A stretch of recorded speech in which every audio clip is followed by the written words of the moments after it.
And tonight a special one, because for many fans tonight, a first look at the number 1 overall pick, Juraj Slafkovsky.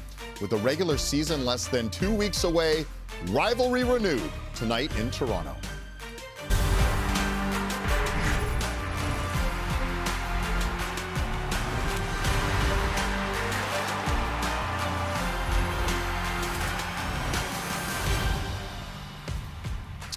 Here we go. Matt Murray acquired in a trade with the Senators, making his Leafs debut tonight. And, of course, goaltending continues to be the big question surrounding the Toronto Maple Leafs. 2 weeks from now, it will be for real. The Leafs and the Canadiens opening their regular seasons. Tonight, though, a chance to see some of the young prospects looking to make an impact and maybe make the NHL lineup. And with that, welcome in the NHL on Sportsnet. Great to have you along. David Amber, Elliot Friedman, Anthony Stewart, Montreal and Toronto. But Toronto, we're just a week into training camp. Already a depleted lineup, gentlemen, as we look at the walking wounded, as well as, of course, as Rasmus Sandin, who's still unsigned. But John Tavares, Peter Engvall, Timothy Liljegren, and Jake Muzzin yet to make his debut as well. However, we are going to see Matt Murray, Elliot. And this is the storyline to me tonight. There's no question that when we're watching this game, and I really do not like overreacting to the first week of exhibition play, there's no doubt in my mind that everybody's looking to see how this goes. Samsonov got his first taste on Saturday. He pitched a shutout when he was in the lineup against Ottawa, and you're just hoping to see, technically, Matt Murray look good tonight. Yeah, and I think the main thing for him, he's just got to stay healthy. I know everyone's waiting to write him off in Toronto, but he does have some pedigree where he won the Stanley Cup with the Pittsburgh Penguins here. I think he's just got to take it one day at a time there, Elliot. You talk about health. Well, we want to see some health from their forwards and their D as well, including Nick Robertson. And this is a great opportunity for him. What does he need to show to get into that top six? I think he's finally got to find a way to get over the hump. We know he could put the puck in the net. He scored 50 goals, 55 goals with the Peterborough Petes in the OHL. He had 28 points in 28 games last year with the Marlies. He's got to play to his strengths. He is not a big guy to be going in and playing a fourth-line role. This guy is a skater. He goes in, has an amazing release here. So I think he just needs an opportunity with the right players, and he's going to get that tonight playing with Jan Krook and Kerfoot. Yeah, a natural scorer. What I'm most excited about, though, is Juraj Slafkovsky, picked number 1 overall. A lot of people said, what? Wasn't Shane Wright? Like, this was, I wouldn't say a controversial pick, but it certainly raised some eyebrows, and now he's got to live up to the hype. 6'4", 220. What do you make of this guy, Anthony? Well, I was at the draft, and I saw the gasp on your face there, David, as well, too. As there's going to be comparisons to Shane Wright for the rest of his career, but he's a totally different player. You saw him a man amongst boys, in the rookie tournament here, 6'4". He protects the puck. He has speed. And, there's some people questioning, what his long-term projection is going to be. But remember, he scored 7 goals in the Olympics against Ben. So I think he's going to be a star. But let's put it in perspective here. He's, the Montreal Canadiens are 2-3 years away from competing. I don't think the numbers are going to come right away, but he's going to be a solid player for the Montreal Canadiens for years to come. Yeah, Olympic MVP. Meanwhile, Arber Xhekaj. What do we need to know about this guy, Elliot? I am really interested and curious about seeing him tonight. This is a young man who very quickly has gone from free agent signing to a player with a chance to make the Montreal roster and a player who has an identity. He is someone you have to be aware of on the ice. 20 years in the NHL, there were 10 guys on every team like him. Now may not be 10 guys in the league potentially like him. He's one of those people, he'll hit you if you're not paying attention, and he hits hard. And Montreal might have a real steal here. There's a number of teams I was just checking with today, and they're kind of like, I wish we'd found him first. I'm really curious to see him play. I got a nickname for him, Scrabble. You see that last name? My goodness, it's got every consonant you can imagine out there. Pretty good. Today, the 50th anniversary of arguably the most famous hockey game ever played. It's going to be quite a celebration at Scotiabank Arena. We all remember this so well. Game 8 of the Summit Series. Arguably the goal everyone in the world who's a hockey fan has seen. Paul Henderson. We're going to have him during the intermission as well with Serge Savard up in the booth with Chris Cuthbert and Craig Simpson. So that's going to be something to look forward to. It's going to be such a great celebration. 50 years ago today. Let's get you out to Scotiabank Arena. Our ringside host, Sean McKenzie, getting us set for the Leafs and the Habs. Sean. Yeah, David, a special night here at Scotiabank Arena, but also an intriguing one as Matt Murray makes his Maple Leafs debut. And there are question marks as to what we should expect from the Leafs' new goaltender, because fans will know two versions of Matt Murray. The Ottawa Senators goaltender who struggled to stay healthy, struggled to find consistency, but also the guy who led the Pittsburgh Penguins to 2 Stanley Cups. Sheldon Keefe feels that this is the guy they are getting. He said he came into training camp with confidence and a certain presence. Now, speaking of presence, the first overall draft pick, Juraj Slafkovsky, in the lineup for the Montreal Canadiens, a chance for the hockey world to see what the Habs' top pick can do. Some great players in the lineup tonight, but none with the pedigree of this man. Paul Henderson was in the building this morning chatting with some of the Leafs. He's in the building now as the Leafs celebrate the 1972 Summit Series champions. Enjoy. Before 1972, the Soviet Union and Canada had never played a best-on-best game of hockey, let alone a head-to-head 8-game series. 35 of our country's best NHLers, All-Stars, and future Hall of Famers agreed to play. Many assumed it would be easy. Instead, what many still consider to be the greatest international hockey series ever played came to a conclusion 50 years ago to this day. A 27-day battle played across 4 provinces and 2 nations locked in a Cold War. 4 games in Canada, 4 in the Soviet Union. Tonight, we celebrate the 50th anniversary of the 1972 Summit Series. And throughout the evening, during each timeout, we will relive each game of the series together. We now ask that you turn your attention to the video board as we journey back to September of 1972, to those 8 games that changed our sport forever.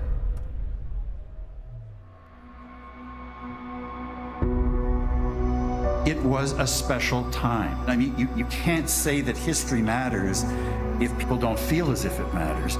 People talk about it every day, everywhere you go. It shows how important that series was. We were overwhelmed by the mystery, I suppose, of the Soviets. 2 countries that were very good in hockey, 2 countries that politically were very, very, very different. We knew it was going to be a battle, that's for sure. They played a different game than we did. I think when we got embarrassed, we got real. We were a fairly arrogant group prior to getting our ass kicked in the first game. We are in a war here. This is no game. This is war.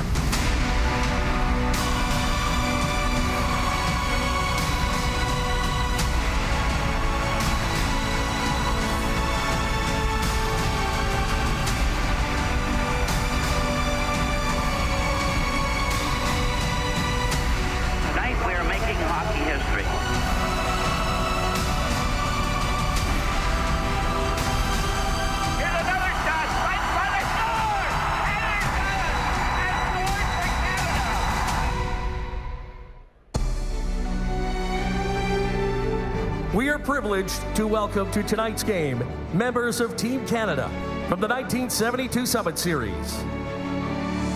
Representing Toronto, Ontario defenseman number 17, Bill White, his son, Cam White.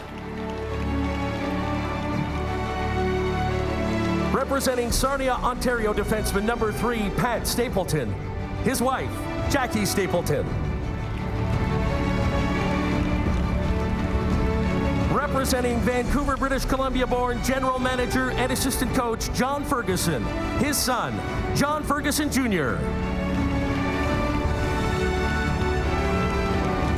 Representing Oakville, Ontario forward number 11, Vic Hadfield, his son, Jeff Hadfield. And representing Toronto, Ontario defenseman number 38, Brian Glennie, his daughter, Rebecca Glennie.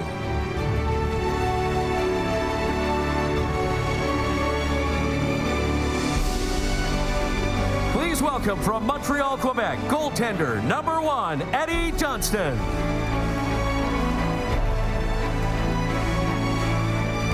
From Elmira, Ontario, defenseman number 16, Rod Sealing.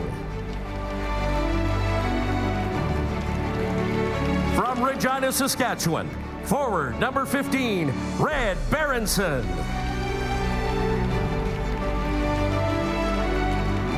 From Point Anne, Ontario, forward number 10, Dennis Hull. From Timmins, Ontario, forward number 20, Peter Mahovlich. From Timmins, Ontario, forward number 27, Frank Mahovlich. From Drummondville, Quebec, forward number 12, Yvan Cournoyer.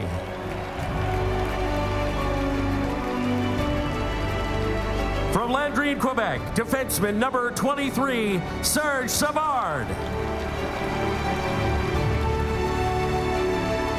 From Lindsay, Ontario, forward number 6, Ron Ellis.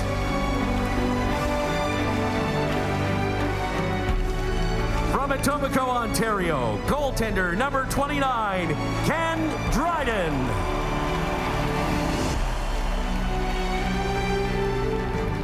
And from Kincardine, Ontario, forward number 19, Paul Henderson.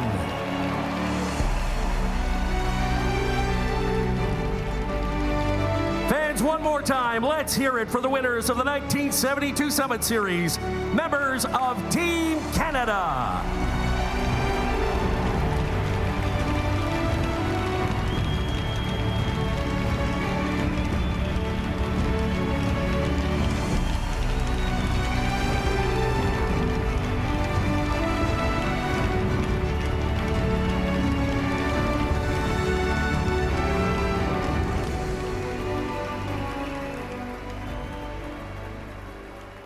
We now ask that you please rise if you're able to, remove your hats, and join Natalie Morris in the singing of our national anthem.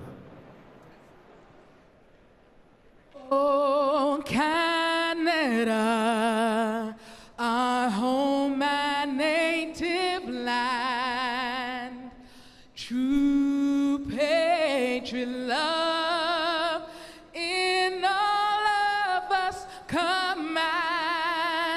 Car ton bras s'est porté l'épée, il s'est porté la croix.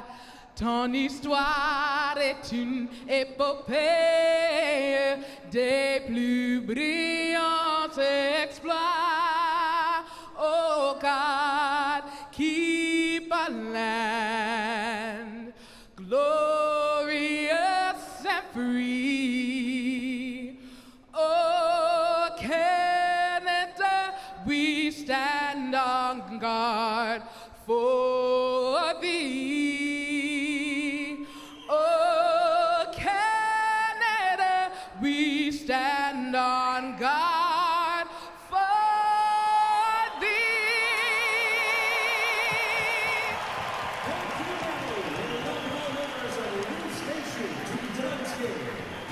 On the 50th anniversary of Canada's greatest hockey victory, the iconic rivalry of Montreal and Toronto is renewed preseason action, but what a great ceremony to honor the heroes of 1972. You have to be of a certain age to truly appreciate it. Fortunately, I'm old enough, but you barely make it as a kid that was 5 years old when you watched. Yeah, it was in the kindergarten at John Dearness Public School in London, Ontario. Obviously don't remember the game at the time, but I do remember that the entire school was in the gymnasium with the rabbit ears on the television trying to watch the game, which was so impactful to so many of us. And in honor of you, back then there was show and tell, so I brought in my show and tell program from Game 2. Well, program from the series, but lucky enough to be at Game 2 here, well, at Maple Leaf Gardens here in Toronto back on September the 4th, I believe, and that was after the aftershocks of Game 1, and I don't think Canadian hockey was ever the same after Game 1. Not at all. All the unknown, and you know, you think of it now, teams know each other, countries know each other so well, and what their strengths and weaknesses are. The unknown of that was just an amazing sight to behold. So nice gesture as they wore the trademark uniforms of 1972. There's Sam Montembeault, who will start for Montreal tonight. He is the presumptive backup for the Canadians this season and split a pair of starts against the Leafs last year, and all eyes here in Toronto on Matt Murray, who makes his Leafs debut, and he says there's a lot to prove. A two-time Stanley Cup winner trying to get his career back on track. Yeah, lots of focus there. You think 2 weeks from now, these two teams play each other to start the season in Montreal. It'll be a very different look, but there's quite a journey over this next 2 weeks to see who can jump up and make an impact and try to find a way to stay in the lineup. And Juraj Slafkovsky, the #1 pick in the 2022 draft, is in the lineup and has the puck there, number 20, up ahead to Yoel Armia and Rem Pitlick, the starting line for the Canadians, and a pass back for Armia, and he was tied up there. The Leafs starting with Holmberg, Nylander, and Malgin, a line that was very noticeable against the Ottawa Senators on Saturday in the first game of that doubleheader, of 4-1 win for Toronto. Weidman sends it in behind the net, and up with it is Pitlick. He'll play it back to the point. Corey Schueneman, his shot knocked down in the backhand by Weidman in deep is off target. Jordy Ben paired with Morgan Riley. Ben, the former Montreal Canadian, as it's skated out by Malgin, red line, and he'll drop it in to trigger a change. Well, a good start on the road, though, and all eyes on Slafkovsky as the #1 pick, and he wasn't even expected to play in this game, but good first shift there as that line got a lot of offensive zone time. Now Jake Evans comes out. Heineman plays it to the line. It'll be dropped back in by Jack-Eye, who's got a lot of attention in camp. His shot muffled there, broke the stick of Nick Robertson. Montreal pressure here as it comes back. Ylonen sends it off the skeet to Giordano in front. TJ Brody on it. Robertson still without a stick. It'll be Järnkrok to play it out. Järnkrok with a pair of goals in the second game of the doubleheader on Saturday against Ottawa. Arber Xhekaj ahead. On the move, it's Mitchell Stevens. Owen Beck, who's made some noise in training camp for Montreal. On the ice was Stevens last year in Detroit. Back it comes to the line. Here's Barron's shot. It's knocked down, and the return pass to Barron back in his own zone. And Justin Barron, one of the young Canadians defensemen we'll be watching. Yeah, this is a very inexperienced D core for the Canadians, but here early on, they've had good pace and good jump for their game. And Toronto's challenge now is get their legs going, get puck back in this end a little bit. Ambrosisi takes it away. A centering pass broken up. It'll be kept in at the line by Riley. After it goes Joey Anderson. And now the Canadians will work it out with Barron. First round pick of Colorado. Acquired in the Lehkonen deal late last year. Puck comes loose for the Leafs, and Brody ahead to Anderson, breaking on the right side. Kyle Clifford. Riley steps up and a centering pass. Too far. Back to the line, and Brody's got to reset at center. Back across to Riley. There's big Curtis Douglas. Douglas listed at 6'9", 240. The Oakville product, who is noticeable every time he hops onto the ice. Well, you think of the retirement of Zdeno Chara at 6'9", they wouldn't expect to see another player, and Douglas getting his opportunity here to try to make an impact in game number 3 for the Leafs. Schueneman back in his own zone. Puck taken away by the Leafs. Holmberg unable to get control. And out comes Armia. He'll flip it down into Toronto territory and chase after it. Gets Mente, centering pass, and knocked off the stick, and away goes Nylander. Järnkrok's with him. Here's Nylander putting on the brakes. Off the boards for Kelly Järnkrok. A centering pass, and Kerfoot shot off Armia and out. Well, what a summer it was for the Montreal Canadiens hosting the draft. A lot of intrigue at who would go #1, and it's been since 1980. You look at the list of first overall draft picks. Of course, the most notable there, 1971 Guy Lafleur, but Juraj Slafkovsky has had a really good start. He's got a great personality to him, and you know, so often you look at an 18-year-old, you say he's got to grow into his body. This youngster, not at all. I mean, he's already up into the 220, 230 range weight-wise, 6'3", but he's had a good camp to this point. He's had a great attitude and just seems to be enjoying every single minute. Armia getting a new stick for a youngster like this. What would be the ideal number of preseason games? I think if you're looking at 8 possible, I think he's probably in the 5 to 6 range. I think you want to get him as much experience as you can, get him comfortable. For Martin St. Louis, he just said getting next to NHL players and seeing how they work out, how they react, how they prepare, I think that'll help him greatly and make the decision of, okay, where does he go? Does he stay for 9? Does he stay all year? And that'll be an interesting scenario to play out. Tried to bump Dahlstrom off the puck there, but Morgan Rielly hits north for Toronto. Here's Rielly over the line, dropping it for Kerfoot.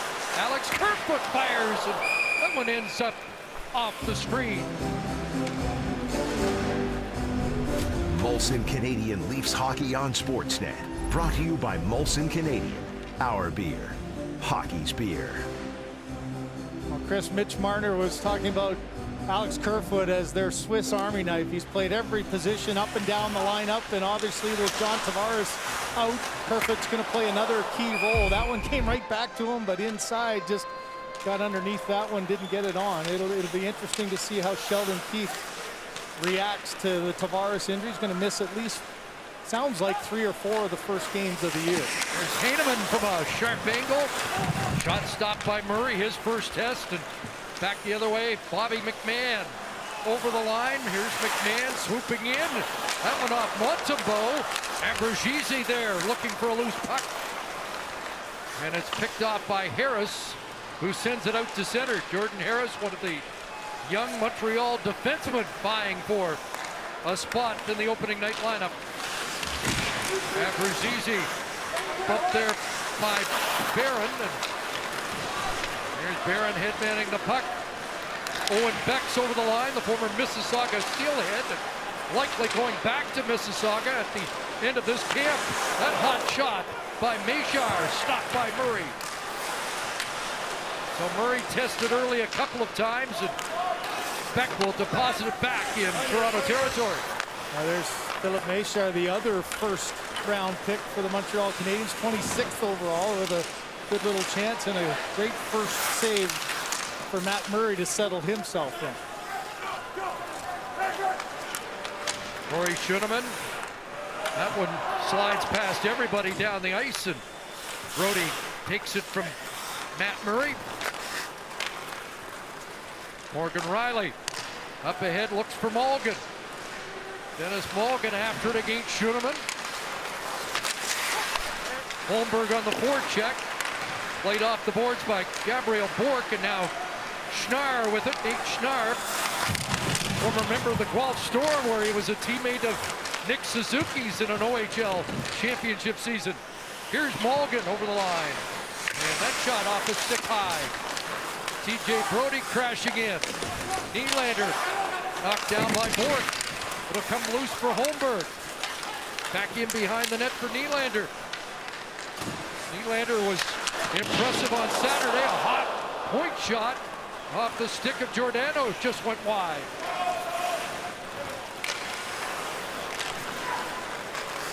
Giordano headbands, nice pass. Nick Robertson scores!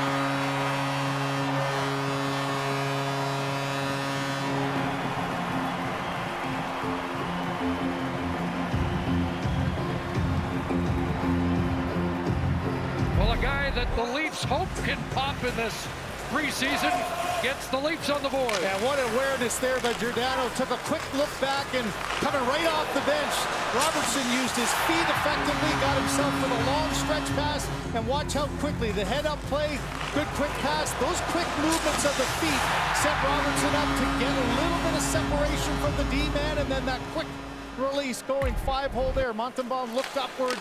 Couldn't believe he got it through him, but that quick release is what Robertson needs to do. Show that he's got that confidence in the shot. He's been effective at every level to this point, scoring goals, and that's a big one for him here in game number 2. There's a giveaway, though, and a near chance for the Canadiens as that was thrown out in front of the net by Robertson. Giordano gets an assist, and so does Matt Murray. So there's an offensive start for the goaltenders.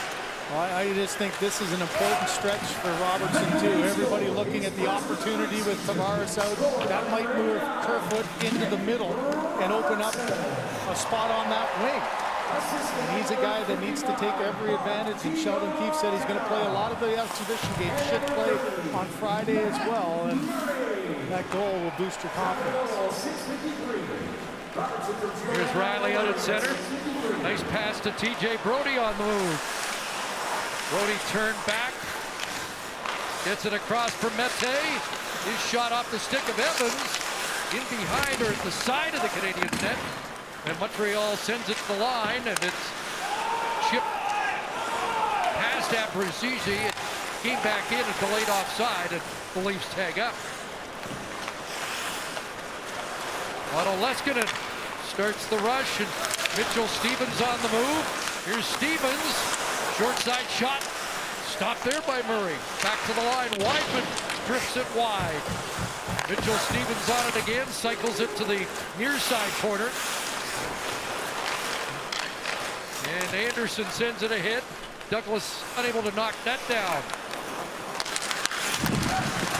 Here's Philip Machar over the line, and then got bumped by Douglas. Little size mismatch there. Machar 167 and Douglas weighing in at 242.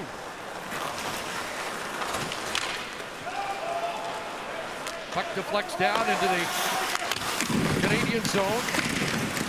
Condotta plays it up the boards. The fourth line for Montreal, and a penalty upcoming as Mulligan and Condotta got tied up, but it's going to be a tripping call, against Gabriel Bourque.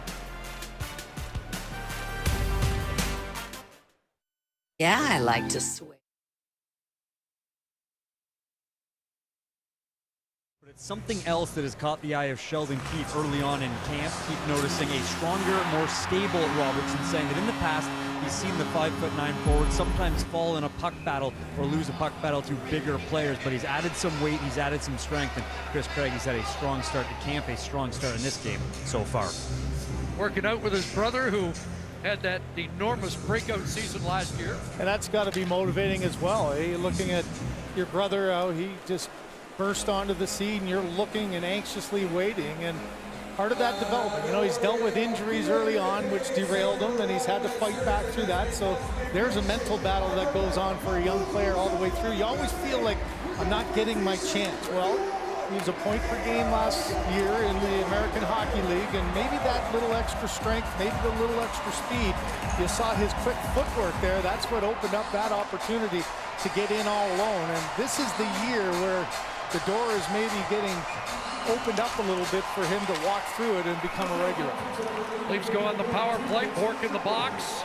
Nylander down low. Abruzzese will send it back up top to Morgan Riley. Morgan also out in this penalty or power play as Riley sends it across. There's Nylander in front. Abruzzese with the tip. Nylander knocks it down. Jack-eye along the boards. Leafs able to retrieve it, and it'll come back to Riley again. Dennis Mulligan, a goal in the opener of the preseason on Saturday. Here's Riley. Watched up top. That is Condotta, the penalty killer, and Riley sends it wide. And now a Jack-eye with the 200-foot clear. Oh, what you're looking for there is, you know, the power play hasn't really had a chance to get a five-man unit and work a whole lot. Maybe in the morning skate you saw a little bit again. So penalty killing wise, just try to be as aggressive as you can. Try to pressure and force those errant passes.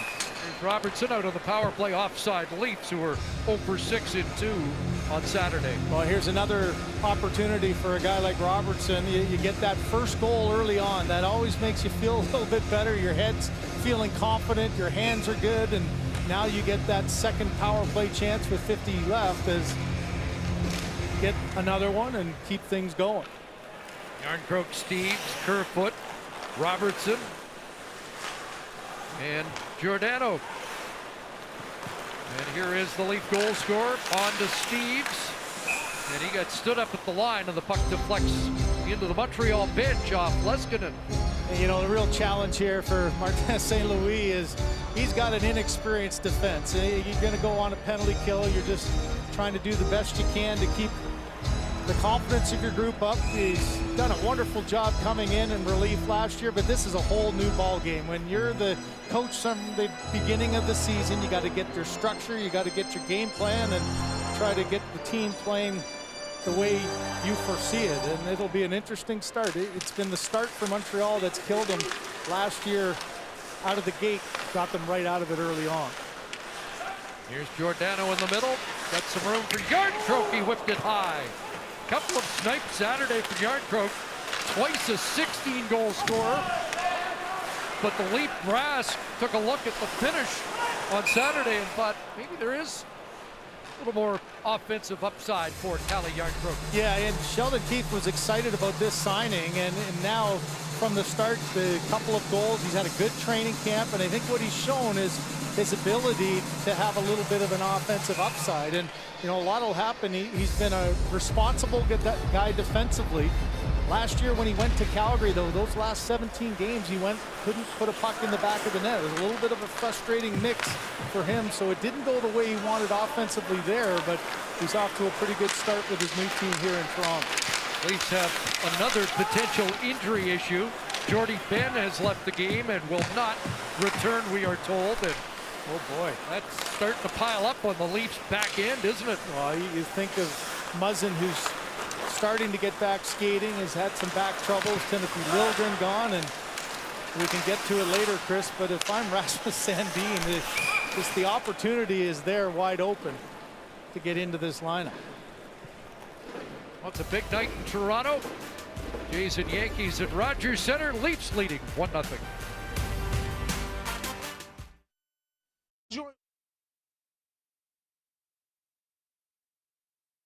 Continues to bite the Maple Leafs with Jordie Benn leaving the game. The good news for Leafs fans, though, is Jake Muzzin did take part in practice today. He didn't do the full practice, but Sheldon Keefe said the outlook is optimistic and he could have pushed forward if he wanted to. However, Muzzin just one of the many players that is potentially going to miss the opening in the first few games of the season for these two teams. Chris Craig, this is a long list of potential players for both teams who might not be ready to go. Not the way you want to start, is it? No, it's such a difficult beginning. You want to get your legs underneath you, get some confidence early on, and the injury bug has hit both sides with some pretty significant guys. Think of the breakthrough for Nick Suzuki for the Montreal Canadiens too. You're hopeful that he can get back and get right back into continuing on, which was a good breakout couple of seasons for him. The new captain of the Montreal Canadiens probably anxiously awaiting that very first game. And the Leafs captain, John Tavares, just announced that he'll miss at least 3 weeks. Over the line come the Leafs, give and go! Nice stop there by Montembeault.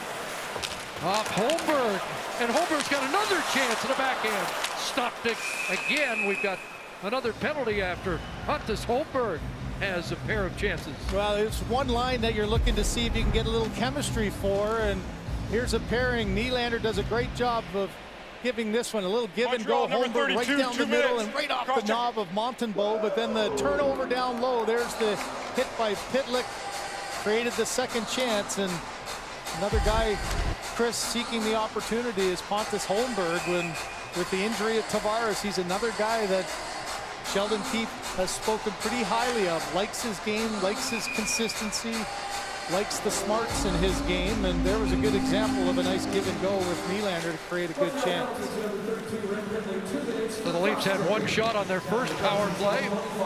Down low it goes. Steeves with a swivel move and a stop by Montembeault. Steeves trying to get it back. Couple of goals against Ottawa. One tip, one empty netter. It comes back to the line. Järnkrok returns to Giordano. Nick Robertson down low. Alex Steeves, his Kerfoot in the slot, goes back to Giordano, and now it's Robertson firing it. He whistled that high. Led the OHL in scoring, goal scoring a few years back with 55. Robertson's got it again. Giordano steals it to Järnkrok. Mark Giordano, soon to be 39. Down low, Steeves rings it up off the post. Good movement on this power play, and now Giordano's got it again. First minute of the penalty done. Robertson turns it back, and they'll have to go back in their own zone to regroup and get a change. Pretty good puck movement, though. A lot of confident back and forth, down low, up high, and Alex Steeves with a couple of good chances, one of them off the post to barely miss. Now the Leafs back in. Malgin fired that right on, and the rebound cleared by Leskinen. And Dada and Mitchell Stevens out to try and kill the final half minute of this power play. Nylander works his way in, curls it back to Riley, across to Malgin and back. Morgan Riley switches spots with Malgin, and now across for Nylander. Abruzzese in the slot. Riley's got it. Holds on. Nylander. Off the bench is Dahlstrom. Leafs get two blue liners on in the late stages of this power play, and now back out comes Pitlick. So Montreal has killed the first two Toronto power plays, and now Rem Pitlick to the attack. Taken to the boards by Riley. Back to the line for Weidman. And here's a cork shot redirected right on Matt Murray. Loose for Pitlick, and he'll walk in again. And couldn't get the shot away after sidestepping Dahlstrom. Dahlstrom able to send it ahead, and Curtis Douglas up for McMahon, redlining in. Pitlick with a good move there to force his way through, and almost waiting for an arm to go up. Dahlstrom did a pretty good job of making sure he kept his stick down and didn't take a penalty there. Beck nearly charged through, and now back at center ice. Rolled in by Evans. Around it goes for Abruzzese. Alonen is there for Montreal. Now Jake Evans, former St. Mike's buzzer, across it goes, and a hot shot glove by Matt Murray off the stick of Jordan Harris. The Maple Leafs power play 0 for 2 in this first period, but two good chances by Steeves. Down low, taking it hard to the net. Another move with a quick shot off the post, and then Pitlick splitting the D, trying to get a defensive play in front. NHLShop.ca, the official online store of the NHL and Canada's largest selection of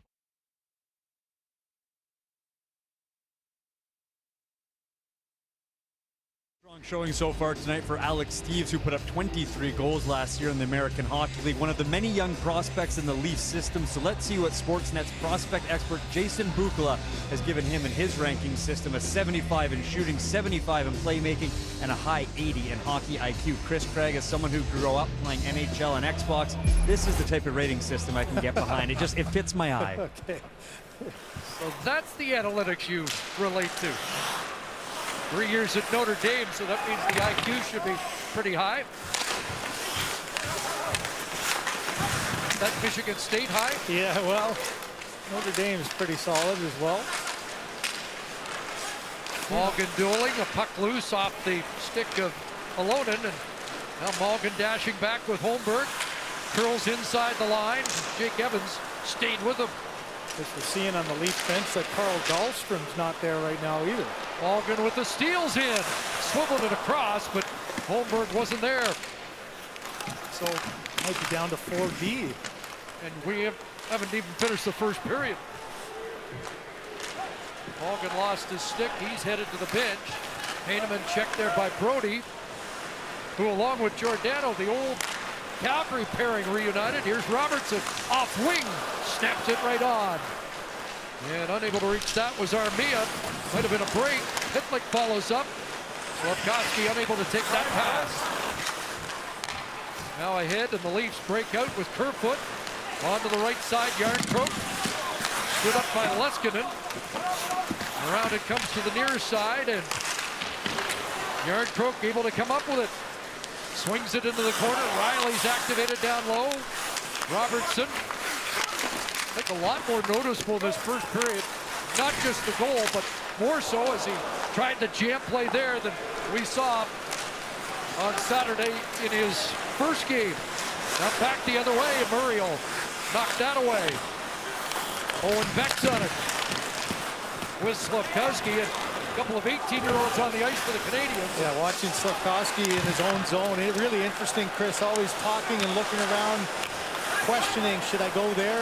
Talking to his D, and that's the hardest thing as a young player to figure out is your defensive zone. Your natural instincts are offense. Abruzzese nearly on a break, but fumbled the puck, and now the Canadians take over. Swung to the far side. Truman took a bump, and it'll be backhanded into Montreal territory by Steve. McMahon with a hit on the forecheck against Weidman. Chris Weidman up with it. Former top defender in the KHL.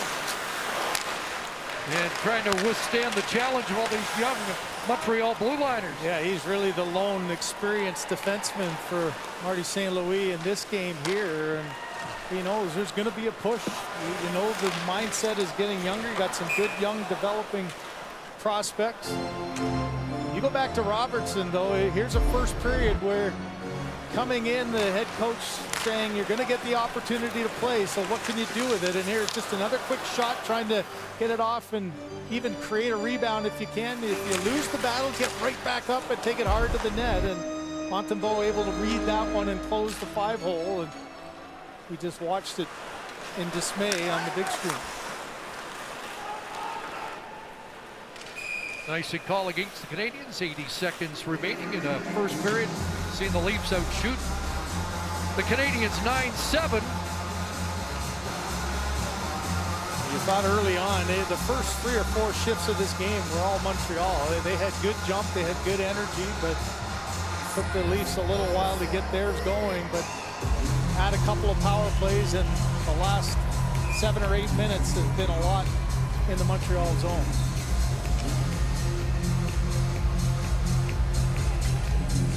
So Schnarr from Waterloo to face off against Pontus Holmberg on this face off to the right to Montembeault. Won by the Leafs. Mete on it, centers it. That got past Holmberg. Morgan in behind the net for Holmberg. Looking for Nylander. Jackeye and Harris on the back line for the Canadians. And Arbor Jackeye, the Hamilton Bulldogs, sends it ahead. Final minute. First period, Nick Robertson, the goal scorer. So far in this one. Heineman gets it to Schnarr, centering pass. And here's a chance for Barron, and he sent that wide, and it ricochets back to center. Yeah, boy, he was walking into that one. He wanted a one-timer. The pass just a little bit off, and he had to clutch and grab, and that little hesitation took him out of the shooting lane and unable to get that one in on Matt Murray. Puck off the skate to Giordano. Douglas, an indirect to Kyle Clifford. And a paddle stop there by Montembeault. Clifford trying to secure his job again. And back the other way from distance. Heineman, I think he thought maybe time was running out, and he had a little more time there. Murray the stop, and they're going to run it out now as the first period comes to a close. Nick Robertson, the goal scorer. Mark Giordano and Matt Murray, the assist on a goal at 6:53. Shots 10-8 after 20 minutes here in Toronto.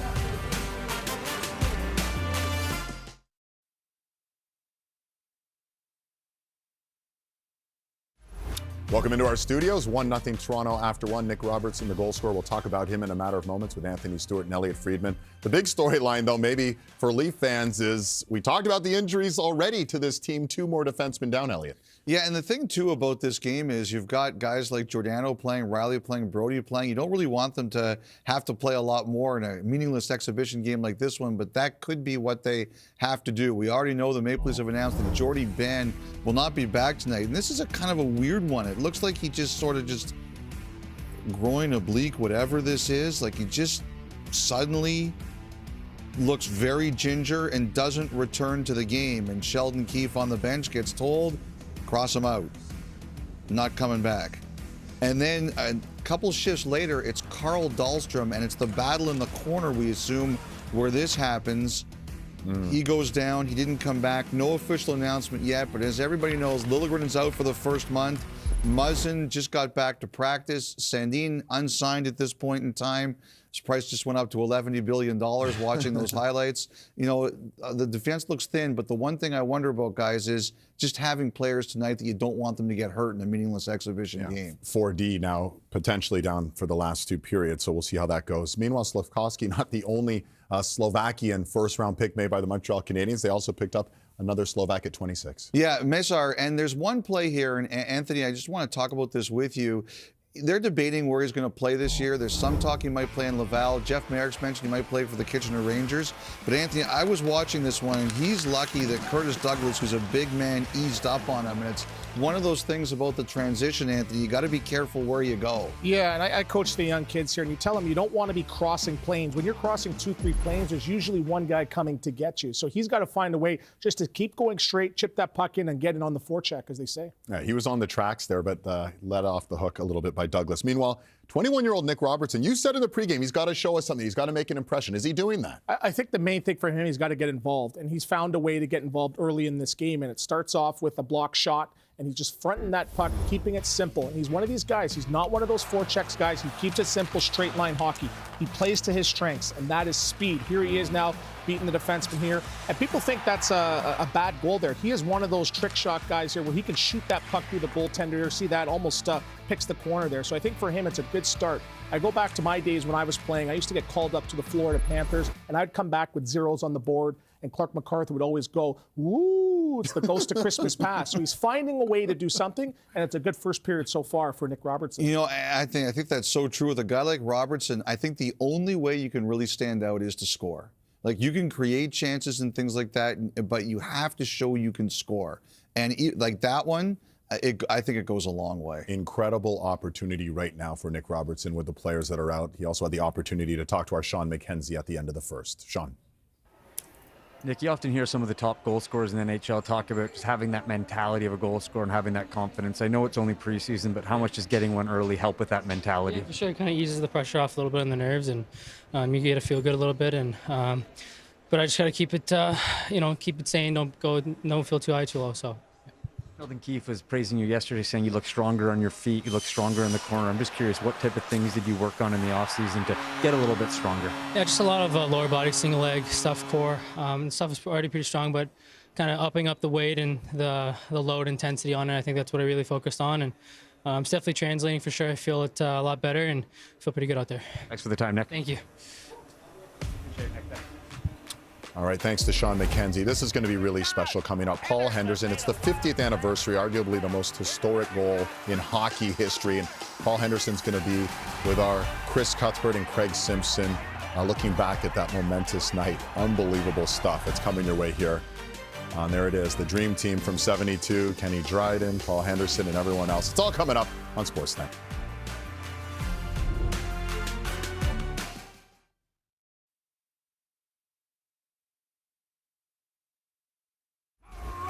This was a great scene. The Team Canada jerseys on both the Montreal Canadiens and the Toronto Maple Leafs. On this, the 50th anniversary, Game 8, Canada roars back and takes the Summit Series, arguably the most historic hockey series ever played. Again, we're going to have Paul Henderson and Serge Savard with Chris Cuthbert in just a matter of moments. Let's look back, though, fondly. 50 years ago. Can you believe it's been 50 years? Half a century ago, Elliot, and something that's come to mind with you with Paul Henderson. First of all, I love those red jerseys that the Toronto players were wearing. Those things were beautiful.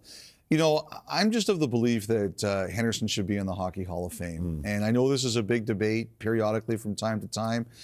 Now, I turned 2 years old the day before Game 8, so I don't really remember it that well. But I've read a lot and I've watched a lot, and I'm a big student of history. And, you know, I think we've forgotten just how momentous this was. And Henderson maybe has, if you want to argue with me, but I'll say it, the greatest sporting clutch performance in the history of our country.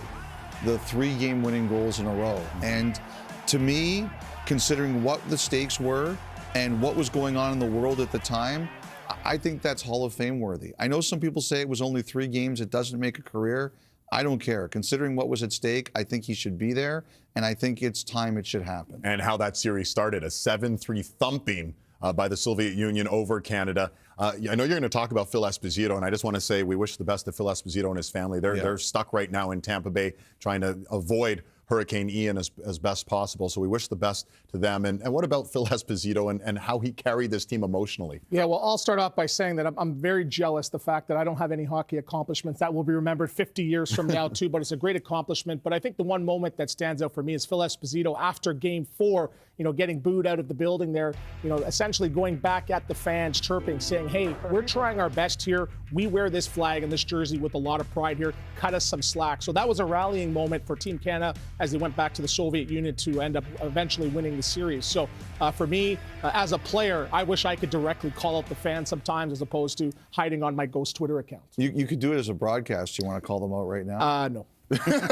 At David Andrew. Yeah, there you go.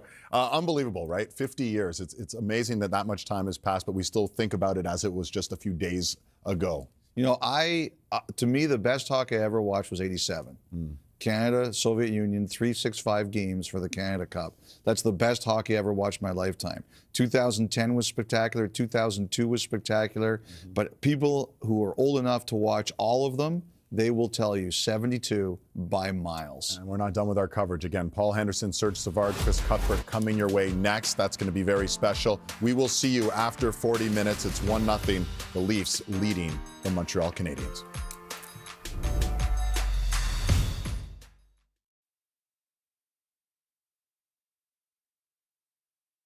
Toronto, as we get you set for the second period. But first, Chris Cuthbert joined by two very special guests, Serge Savard and Paul Henderson. Chris.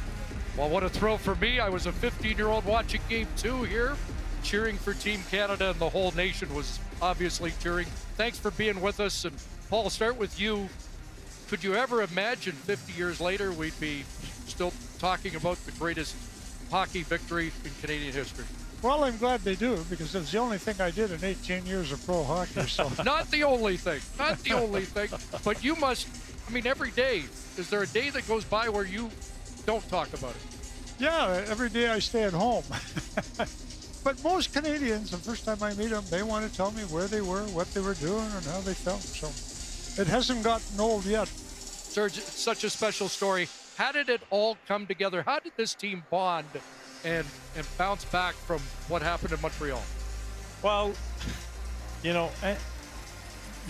before you win, you got to be a team, and it takes time to be a team. We were 35 players from different teams, and we were supposed to win 8 games by 5 goals, and first game in Montreal, Harry Sinden told the players everybody will play 1 game.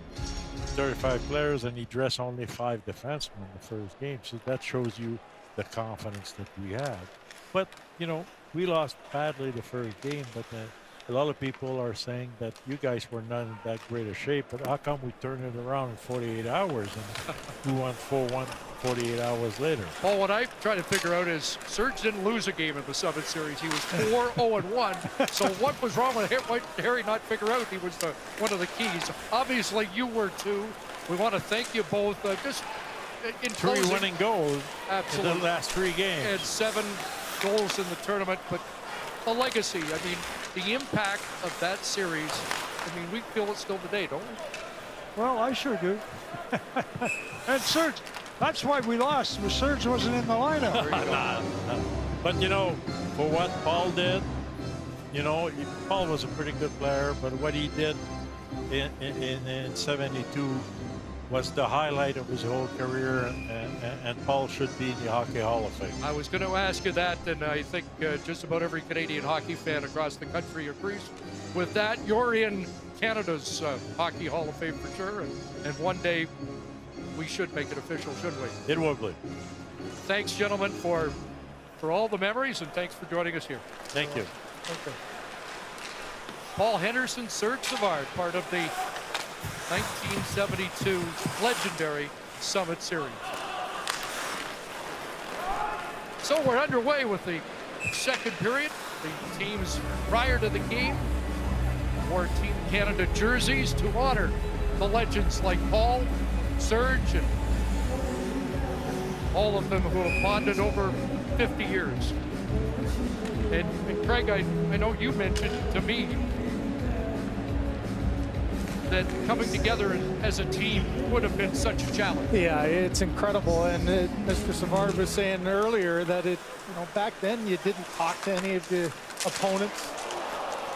You didn't like them. You didn't want to hang around them. And now all of a sudden you've got your country putting pressure on you to find a way to come together. And you got to remember too, it's a tournament, especially back then, that's in September, where guys aren't in shape like they are in today's world. And you all of a sudden had to ratchet up your game to a level that was Stanley Cup worthy in a matter of weeks. And it really is quite incredible. And as Mr. Savard said, it changed really the NHL in the game from that moment on. And the impact is quite incredible. It's amazing to see those two up here. Kind of neat. One a former Montreal Canadian great, the other representing the Toronto Maple Leafs. Ron Ellis is in the building tonight. And he, of course, was a line mate with Paul Henderson and Bobby Clarke. Here comes Nylander as we get back to the current action. Morgan Rielly's on the move. Back it comes, Järnkrok, and that one knuckled in on Montembeault, and the Canadians dump it back inside Toronto territory. So how's that for versatility? Järnkrok playing defense. You've got injuries to two defensemen, so he's jumping back there. I don't think he would have expected that kind of scenario coming to a new team, but a lot of faith from his head coach. So the Leafs have lost, at least for tonight, Jordie Benn, and we believe Carl Dahlstrom has not returned from late in the opening period. Here's Joey Anderson chipping it in. Kyle Clifford on the move. Clifford after it. He got tagged there by Xhekaj. Herbert Xhekaj, one of the tough customers, and certainly a guy that's getting talked about in the Canadiens camp because, not just because of his toughness, but also his improved play on the blue line. Yeah, and the toughness, though, the rookie games in Buffalo, he made his impact felt. He had guys chasing him all around, and you saw there Clifford took a quick look back and said, who was that who made the hit? Evan Shutt deflecting up on the netting, and suddenly the Leaf blue line is a major cause for concern. Yeah, it certainly is. And here early on, Jordie Benn just battling in the corner, didn't see anything specifically from it. But his reaction coming back, a little bit of a hobble. Oh, it looks like groin area too, and that is something that kept him out right away. And there's the only hit we can see on the last. You wonder if that's a wrist. Yeah, you can see Pelto shaking his left wrist, trying to get himself. But he is not in, and I would be interesting to see. Was it looking around the room, Sheldon Keefe say, anybody played defense before? And for Calle Järnkrok, he gets it here early on, and it'll be interesting to watch his development there. Excuse me, our stats man Jason Murdoch on top of things, already passing on the note. Järnkrok, the first right-handed defenseman for the Leafs tonight. Yeah, that's going to be, again, another factor where someone's going to have to play on their offside. And the idea of having Giordano and Brody back together kind of goes away quickly when you've got to do all the shuffling that they've had to this point. Marty St. Louis played Mike Matheson about 25.5 minutes and joked about it a little bit on Monday, but the Leafs may have a couple of defensemen playing that much out of necessity here tonight. Here's Harris looking for Machar, and now Harris sends it in deep. Owen Beck on the forecheck. And now out is McMahon. Blows a tire at center. Beck will try and one-hand it back in, and offside is called. Well, Chris, I'd be willing to bet that in a situation here where, you know, it kind of goes out the window for Sheldon Keefe of what do you do juggling your lines when you have the injuries. For Marty St. Louis on his bench, he's just got to get some rhythm back. I thought the beginning of the first period, it was Montreal that really found their rhythm, and they haven't been able to quite get that consistency back and get the speed of their game. We said we want to be a faster team, we want to be a harder team to play against. Nylander with the steal. Holds on, plays it back to Morgan Rielly. Järnkrok back on that point again. It's stolen again by Nylander. He'll flip the pass to Malgin.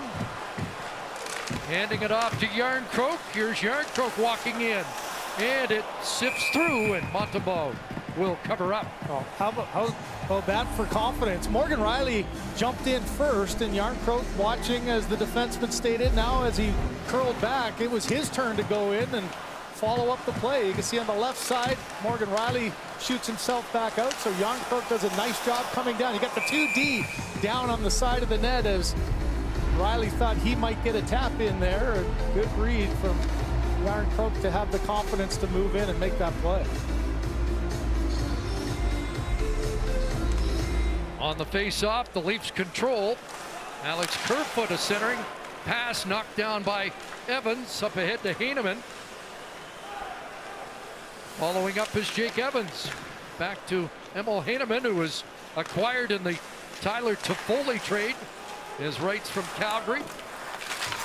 In behind the net. Alonen back. Weidman.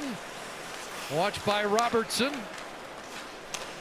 That one deflecting through off the stick of Murray.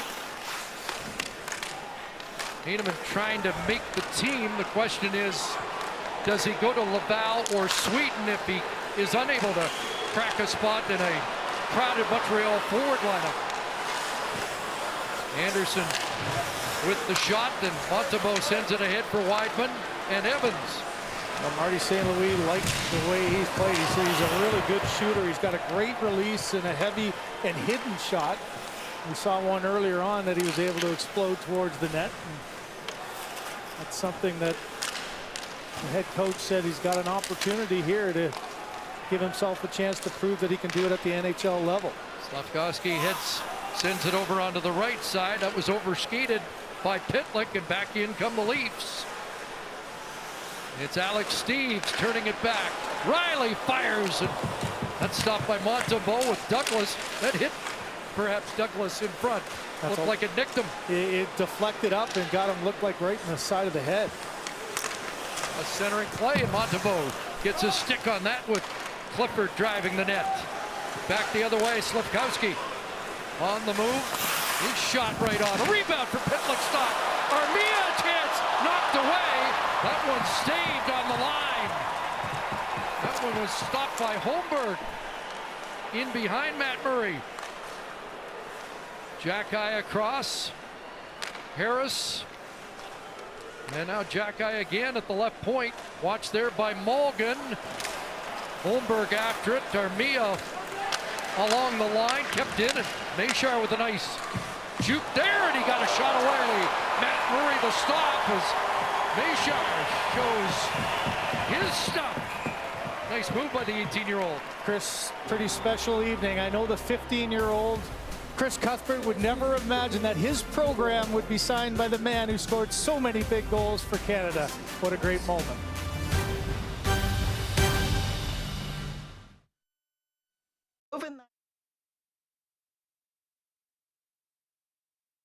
Continues to prove he can do a little bit of everything. 2 goals playing with Austin Matthews on Saturday night. Tonight he drops back to D when needed. He's a righty, but he can probably play the left side of the blue line if the Maple Leafs need him to, because this was with the Calgary Flames. He could have switched to the backhand. Apparently he's ambidextrous. He can do a little bit of everything, getting the left-handed shot off Chris Craig.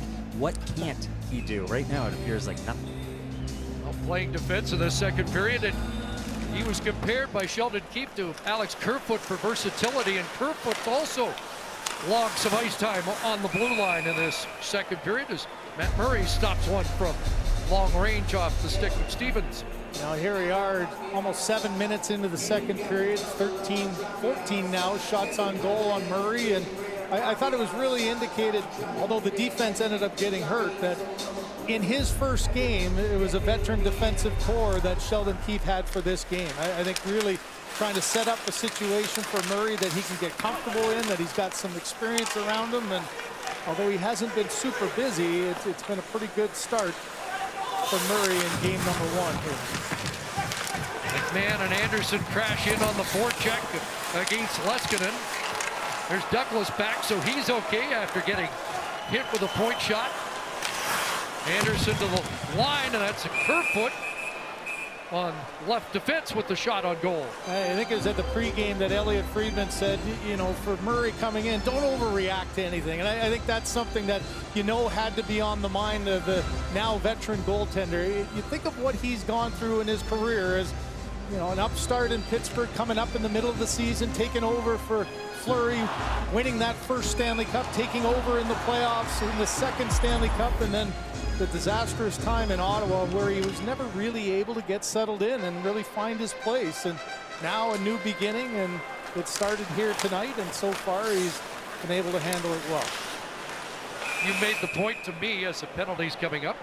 You made the point to me prior to the game that Sheldon Keefe intentionally would get a core of good defensemen, 6 good defensemen for Murray's start tonight.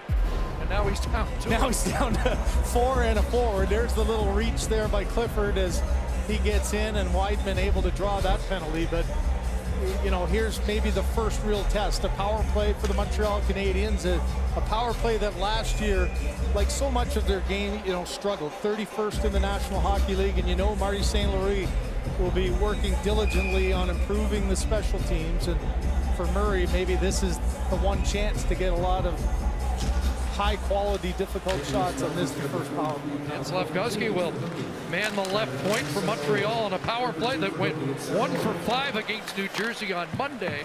Cole Caulfield scored that power play goal. Rem Pitlick's got it, excuse me, and now kicks it back to Schoenemann. Over the line, Pitlick can't take the pass, and Giordano will turn them back.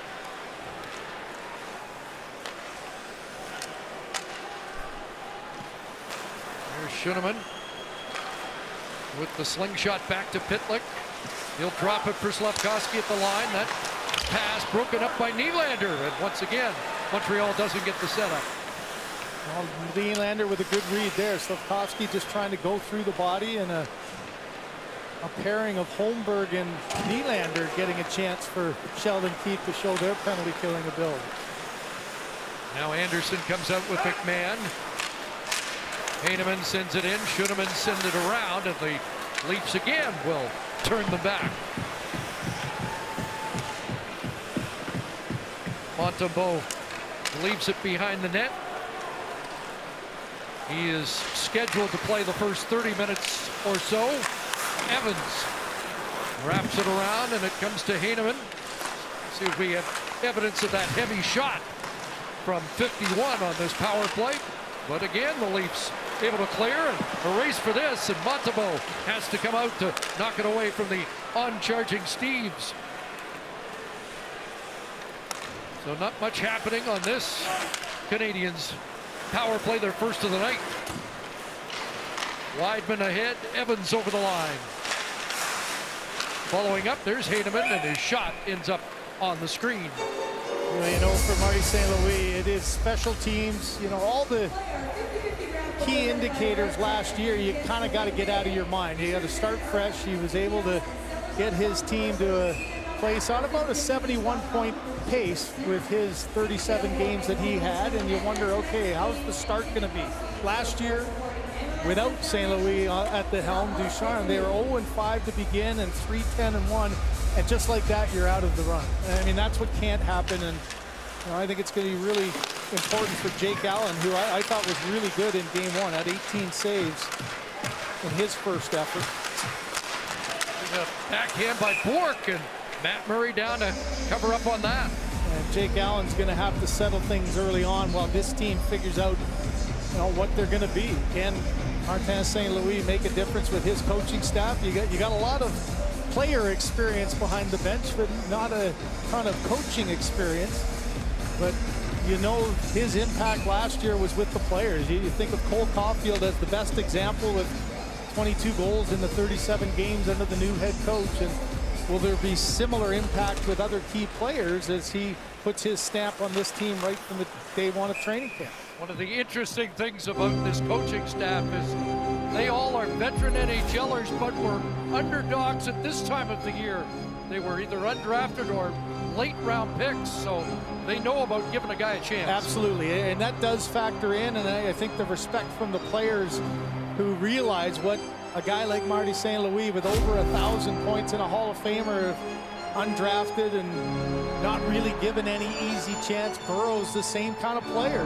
You know, I think it is a good example, and it goes both ways. They understand that guys at times need a little help to get through, or guys that are, say, a first overall pick. You've got 2 young first-round draft picks this year that you have to try to protect, and you have to try to guide them the right way. Those are 4 interesting coaching minds that will help try to form them as they go along. Nate Schnarr with a face-off win. That shot got through and hit Matt Murray on the redirect. Dumped back in by Jack-Eye. Alex Kerfoot, the latest Leaf blue liner. There he is again, yeah. Morgan will send it back to Brody.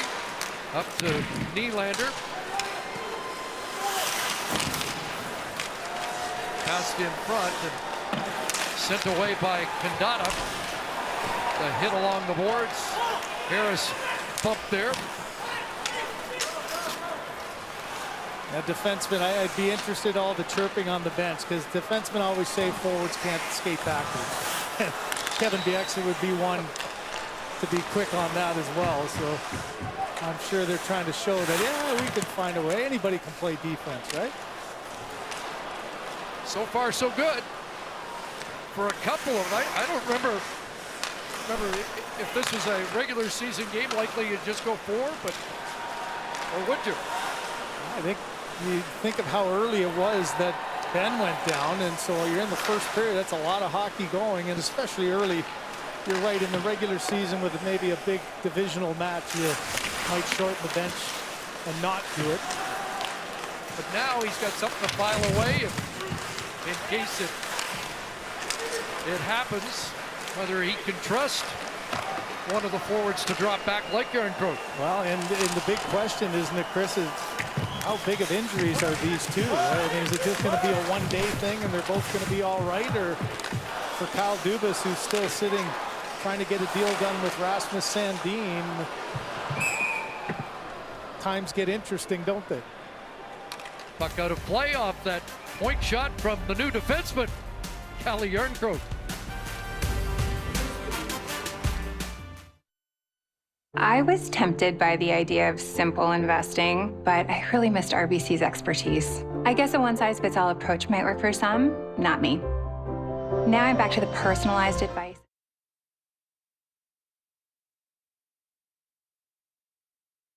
One of the young Canadian defensemen that they hope will help them win games in the future. If you're playing Scrabble tonight, he might help you win a game tonight.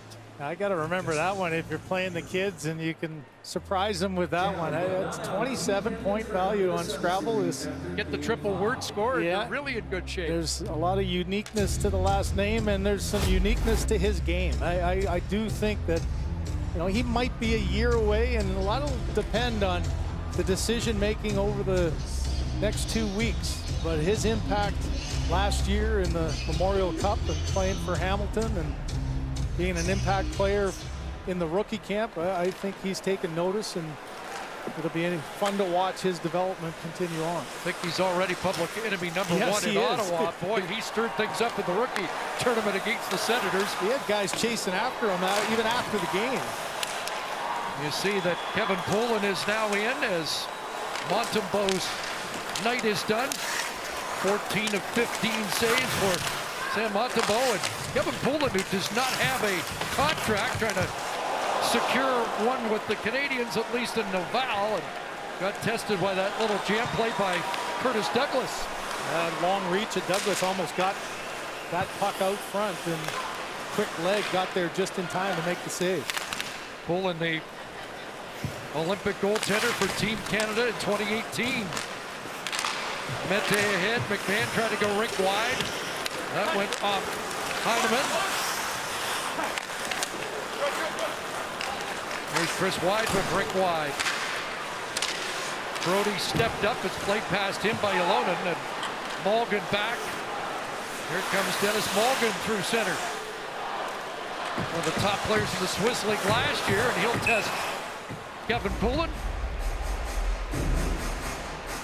Well, a couple of chances here as you jump in and try to get to a goaltender who's trying to find himself. And turnover down low. Clifford keeps it advancing around. And watch this just quick play as Poland just gets it the last second as he gets the leg there. Douglas trying to get it around, couldn't get it quick enough and tight enough to that corner as the leg came around and stopped. Tallest NHL forward, Tage Thompson, 6'7". Curtis Douglas vying for a position as the Leafs fourth line center at 6'9". And that deflects off the leg and into the seats. Now you've got a TJ Brodie and Kerfoot again. So Järnkrok and Kerfoot have just sort of done the rotation here on that left side.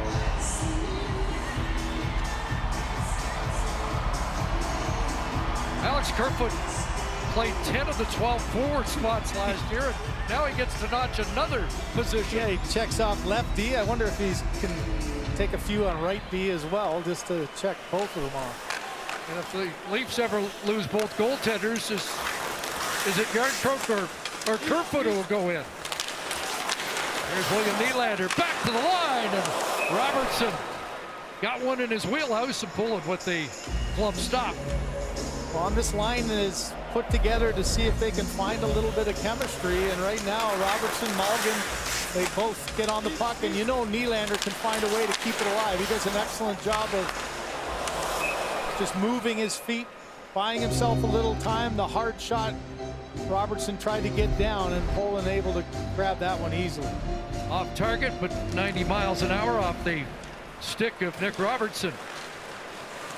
Here's Kandata. He's knocked down, draws a penalty. And Robertson's going to go to the box, and we'll see the Canadiens power play for the second time tonight. You know, those are little plays. As you see Sheldon Keefe watching, you just can't take that penalty there. He's wondering, got a good physical play. I thought he got into the legs, but no, he just did a cross-check on the numbers, and I think he was a little off balance and went down easily. So neutral zone penalty, the power play for Marty St. Louis had struggled on the first one. Let's see if this group can find a way to make some plays under the pressure. Owen Beck to take the drop. The number 33 pick in the draft. An 18-year-old who saw some significance in that selection. We'll get to that in a minute, but here's Kerfoot with a steal. And now the Canadiens will regroup back in their own zone. Interesting to see Slavkovsky here. You mentioned they had him on the left side in the wing as a left-hand shot. It's wondering what the setup is going to be and take advantage of his skills from that level. Gave it back to Pitlick. In front it goes. Beck can't get a shot away. Kerfoot comes up with it to TJ Brodie, and down the ice it goes. Leskinen back in his own zone. Pitlick with the Canadiens changing their power play personnel. Jake Evans is on the move. Evans will chip it in and race after it against Mete. Riley there to dig it out and fire it back down the ice. Yeah, Jake Evans is another guy from Montreal that can play center, can play wing. He said he's played every position, and he just wants to really try to build off of last season, get an opportunity to play a more significant role. Heidemann in front, and that deflected right on Murray. Evans almost had one on the deflection, and Riley plays it back. Best chance Montreal's generated on the power play. You know, pretty good job Murray there of just closing the gap. It was in so tight for Evans there. There wasn't much he could do, and good aggressive play by Murray to get his body as close as he could to the deflection and not allow anything to sneak through. Alone and along the boards, lost it, and Brodie plays it to Anderson, and he'll drop it back into Canadiens territory. Final 10 seconds of the power play. Off the pitch came Järnkrok to disrupt that breakout. And Robertson now on his feet, ready to return just the one shot. That redirection and a good stop by Matt Murray on Montreal's second unsuccessful power play of the night. There's a pass across for Harris. Hooking it in front, and Nylander away for Toronto, along with Malgin and Robertson. He'll drop it back, and Riley breaks his stick. Järnkrok chased after it. And Nick Robertson Sends it around behind the Montreal net. Boy, speaking of a potential injury, you saw the eyes light up for Morgan Rielly. You put everything you can into that shot, and when your stick breaks, sometimes that can be damaging and cause a little injury. He put a lot on that, and when it just disintegrated in his hand.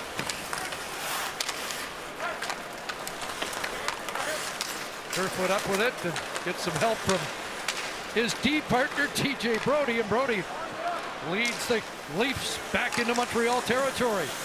4:04 left here in the second period.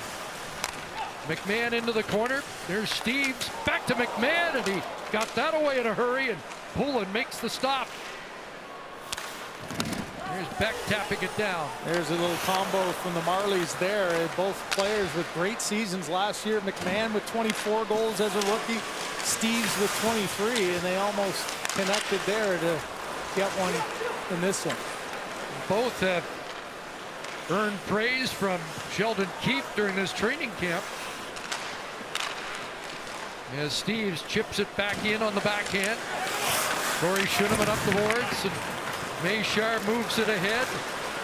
Beck's on the move. Over skeets the puck, but then got it back, and the play is offside. Canadians still looking to break through here. Got a great chance here on the Jake Evans tip in front.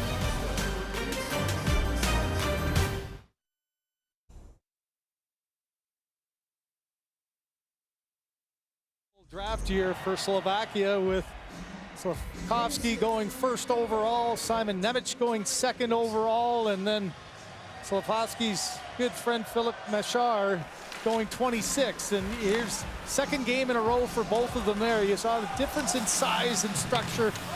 Slafkovsky with the bigger frame, but you could see Machar doing an excellent job of making plays. And Chris Weidman said, every time I turn around, it's like Batman and Robin. They're together, they're joined at the hip, and why not? I mean, what an incredible year for their country, for them as individuals, and they're pretty darn excited to be sharing it here together. And with all the pressure that's on them, Chris, I think they've handled it extremely well. They got smiles on their faces, they got really good personalities, and it's such an upside for both of them to go through this together.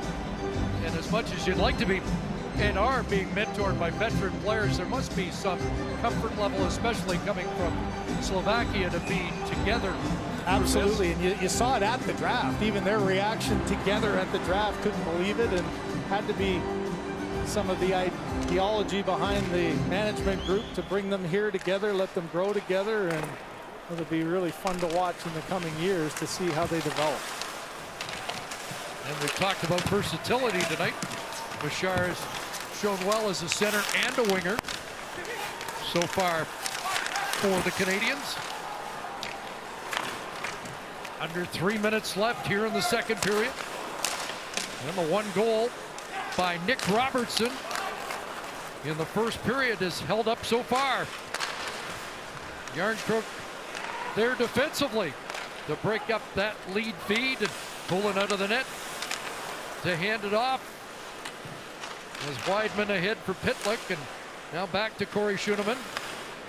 Chris, what'll be interesting to watch for Slafkovsky is, every game, if people are going to be watching, you're the first overall pick, and what an incredible one it was. Is nobody really knew exactly what was going to happen and who the Canadians were going to pick. So every single game he comes into here, not just the fans in the stands, but teams going, okay, let's test this guy. And this was another test. This is Jonathan Drouin was supposed to be playing this game, and this was supposed to be a night off. Here's another challenge for a young player to say, okay, wasn't expecting to play, probably went to bed last night thinking he wasn't.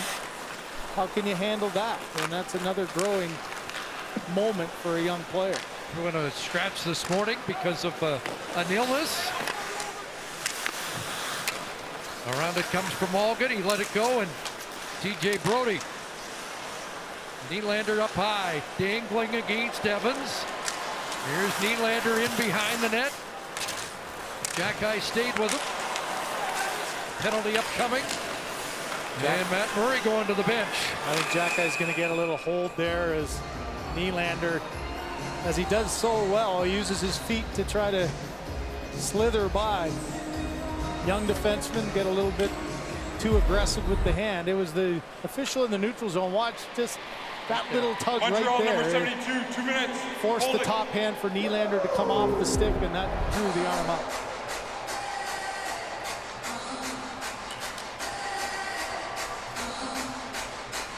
So the Leafs get their third power play of the game. And continue to look for their first power play goal of the preseason. And now Calle Yarncroke will take the drop as the center of the power play. The right-handed shot, right-handed centerman. He does a good job of getting it, gets help from Kerfoot. Wins the face-off, has the puck from Giordano. It's close to the spot he scored both his goals on Saturday. He'll regroup it back to Giordano, and now it's across for Robertson. Kerfoot's in the slot. That's Steeves in front of the net now as Yarncroke's got it. Steeves missed the pass. Robertson can't glove it down, and Mitchell Stevens will clear it. 1 minute left, second period. On the move is Kerfoot. Here's Alex Kerfoot in. Alex Steeves up high now. Gets it back from Giordano. Down low and scores! Pretty goal for Dennis Morgan on a one-touch pass from Kerfoot. Really good, solid puck movement, side to side, down low, and hit that little bumper in the middle. And they tried it earlier on down to Steeves, and it was too hard of a pass that he couldn't control, but this time Kerfoot, just a quick little release. And Morgan, the key for Morgan is not how hard the shot is, it's all about positioning. All he does, he goes down on one knee and makes sure he gets that into the top third of the net. And you can see the quick reaction, Poulet not able to get across. In those tight little corners, it's all about positional of the shot, and that was an excellent play by Morgan to put it exactly where he needed to. So goals in each of his preseason games for the Leafs after playing 8 games a few years back with Toronto and not registering a point. Morgan with 192 games of NHL experience and a little bit of offensive production in Florida where he scored 28 goals. You know what, though, going back to Switzerland to play these last 2 years, scored 21 and 19 goals, and maybe just got a little confidence back, handling the puck well, doing a little bit more, and that never really transpired when he came here from Florida. Here's Beck in the dying seconds of the period. Wideman and Ylonen unable to handle the pass. We're through 40 minutes. Matt Murray was scheduled for 40, and the Leafs, 2 goaltenders expected to handle the duties this season, have both pitched 40-minute shutouts in their initial outings. 2-0 after 2, Toronto.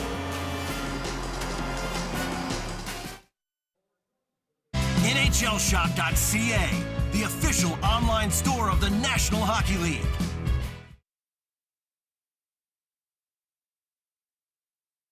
Great to have you along.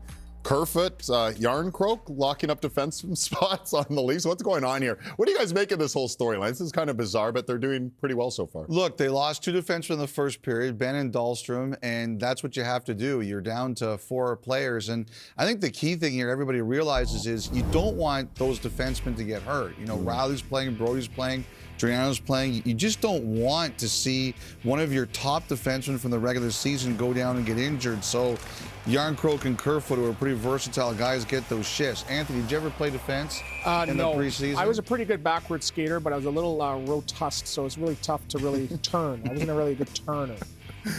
Well, a little roast duck? Rotust. Is that a word? I don't know what you're saying. No, but I think where you're going with this, Elliot, it's really, really tough to say, hey, you know what, we need to have emergency players.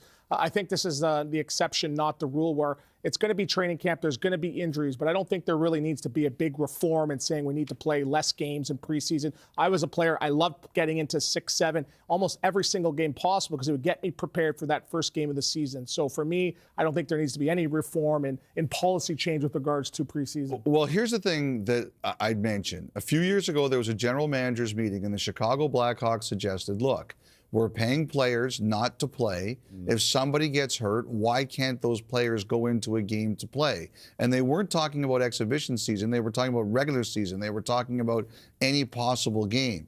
And I can't help but look at this tonight. And you take a look at the defensemen from the Maple Leafs who are not dressed tonight, who would love a chance to play another exhibition game like you did. Hollowell, Kokkonen, Kral, Rendell, Villeneuve, anyone, name them. And, you know, with 2 defensemen down tonight, I'm sure one of those young players would love a chance to go in and play the second and third period, maybe impress the team. And more importantly, you get to avoid disaster from the key players on the back end of your blue line.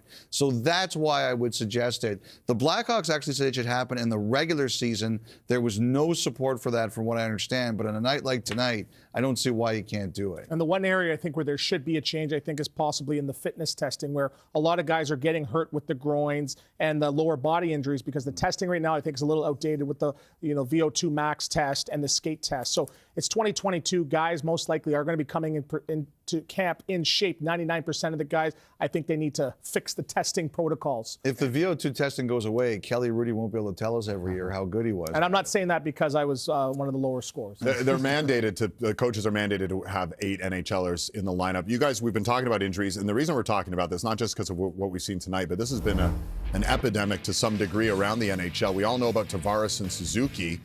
These fans know about that. But then Besser, Mikheyev, the former Leaf, and that's week to week for Mikheyev. Kaprizov, that's a big injury we just saw. And Jeff Carter and Carter Hart. Now, Kaprizov, they were saying, should be fine. Like, these guys might not miss any time, but the bottom line is these guys have left games, are now on an injury situation. I think Mikheyev's going to try to play, but I have a feeling that he really hurt himself pretty good. They're calling that week to week. Meanwhile, a guy who's not injured and looked pretty good, Matt Murray, an identical stat line to Samsonov, 16 shots, 16 saves. We're expecting Shalgren in the third period. Anthony, what do you make of the performance we saw from Matt Murray so far? Well, let's not get ahead of ourselves. You want to take it day by day, but say what you want. The numbers don't lie. He made 16 saves coming into tonight. But again, he's just solid, and this is what you need. You don't need spectacular. You just need him fronting the puck. He looked like he was moving pretty well. He's looking big in the net, not overworking, and that's what they need from him right now. But for him, it's about staying healthy. I want to see how he's going to do in a 5-10 game segment. So it's a little early right now, but it's a great start for Matt Murray with his debut with the Toronto Maple Leafs. Elliot, could this turn out to be a good thing? You have this competitive situation, right? You don't have a guy just stepping in as the incumbent number one. You have 2 guys battling for those starts. You hope so if you're Toronto. I think Murray comes in with the edge on being the starter. I do. Now, it doesn't necessarily mean it's going to stay that way, but look, like as Anthony said, I don't like to overreact to the first week of exhibition play. I really don't. But Samsonov started well, Murray started well. Can't complain about that. All right, well, we started this segment talking about the Leafs' new defenseman. Let's end this segment with Sean McKenzie talking to one of the young defensemen on the Montreal Canadiens, Arber Xhekaj, back at Scotiabank Arena. Arber, you recently had a quote that said you wanted to prove to the Montreal Canadiens that you weren't just a meathead defenseman. I'm curious, how do you find the balance of being the physically imposing force that you can be, but also playing smart and not going too far that side? Yeah, I just mainly got to pick my spots. I got to know when I can lay the body, and I can't force it, and I just got to stick to my game and make plays. I can't be forcing hits, because obviously in this league you're going to get burned every time. So. A Hamilton kid who I believe 2 years ago was working at Costco to pay for your training. You were overlooked in the OHL, the NHL draft. I'm just curious, just what were the emotions like when you step out onto a building here at Scotiabank Arena? Yeah, every time I put on this jersey, it's obviously a great feeling, and it was a quick turnaround going from Costco to some NHL games here, but no, it's been great so far. Arber, thanks so much for the time. Thank you. All right, I love that story. Another hockey player from Hamilton. Home of what? Kevin Bieksa? Yeah, close enough. Grimsby. We got highlights coming from around the league. It's all coming your way. 2-0 Leafs after 40.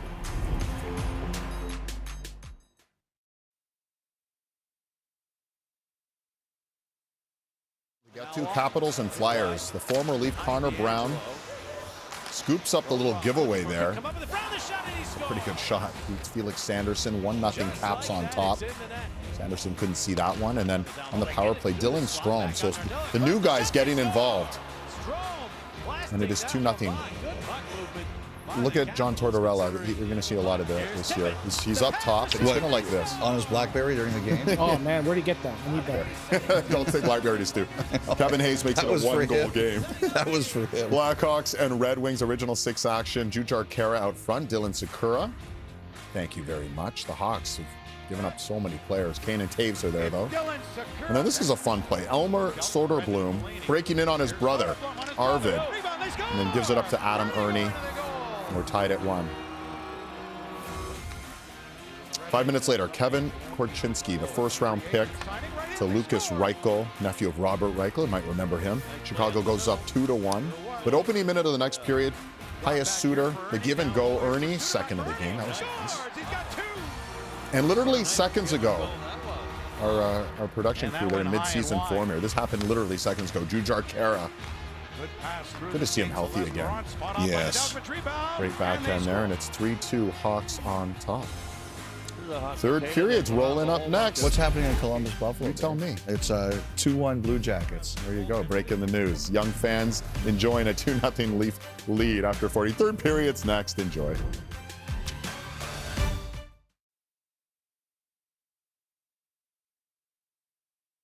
Where it's a busy night in the city as we get you set for the third period between the Montreal Canadiens and the Toronto Maple Leafs. And what a start to training camp so far for Denis Malgin. 2 games, 2 goals as he continues to make a strong case to crack the opening night roster, finding some early chemistry with William Nylander. Now, he's a familiar face for Leafs as it's his second stint with the team, but his relationship with one Leaf goes way back. He was a teammate with Austin Matthews in Zurich when Matthews started his professional hockey career there. Malgin joked the other day saying that the Swiss people are very proud that Austin Matthews, the 60-goal scorer, started his pro hockey career there. Chris, Craig? So Denis Malgin with a goal in each of his preseason games, a power play marker in the final minute of the second period. Montreal will play at home against Winnipeg tomorrow. The Leafs next game Friday in Belleville against the Ottawa Senators, and these two teams will meet in the opening game of the season in Montreal on October the 12th. Erik Källgren in relief for the third period for the Leafs after a tidy effort by Matt Murray in his Leaf debut. Kevin Pullen took over for Sam Montembeault halfway through that second period. You can't help but think the rosters of these teams are going to look incredibly different in 2 weeks' time when the season drops for both of them. It's Armia getting a shot through, and Källgren makes his first stop. Now, this is one of the challenges. You look at Montreal's lineup here. I mentioned the fact of really Chris Wideman on the back end, the only real regular defenseman from last year. They've got 44 goals in the lineup from last season. And so, you know, you're looking at a game here where you've got 17 shots, but you haven't been able to put one in. That is the challenge of having so many early exhibition games. You know that lots of bodies on both sides for both these teams at this stage, but they'll start to whittle down as we go along here. Heineman bumped by Kerfoot. You're just checking in on us. Kerfoot playing defense here tonight as the Leafs have lost a pair of blue liners in the game. Jordy Benn and Carl Dahlstrom leaving. And so we have seen, there's Kerfoot stepping up to break up a pass and nearly take off in the Montreal zone. But Kerfoot and Calle Jarnkrok have been on the back line tonight. Here's Jake Evans, centers, and a redirect on to Källgren, who stops that tip by Heineman. Well, a unique stat line here in the second period, as you mentioned. Look at our D ice time as Jarnkrok has gone on the right side. He's played just over 620 on the back end. Kerfoot typically has tried to go on the left side. He and Brody will switch at times, and nice job of filling in though, and just doing whatever has to be done to try to get through this game. I agree with Elliott's discussion though, especially in an exhibition game with the early injuries. Why not allow somebody to get a chance to play, and maybe even somebody, Chris, who wouldn't get a chance otherwise to get in a game?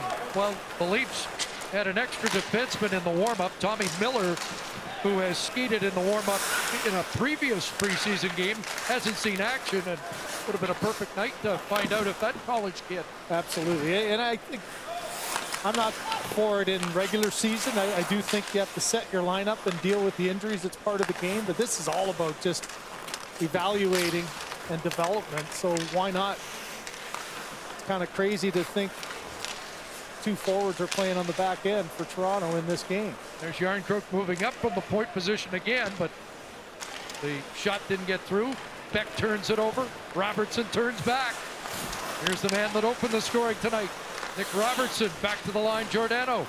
And that pass off the stick and up into the seats. There's another example of Robertson.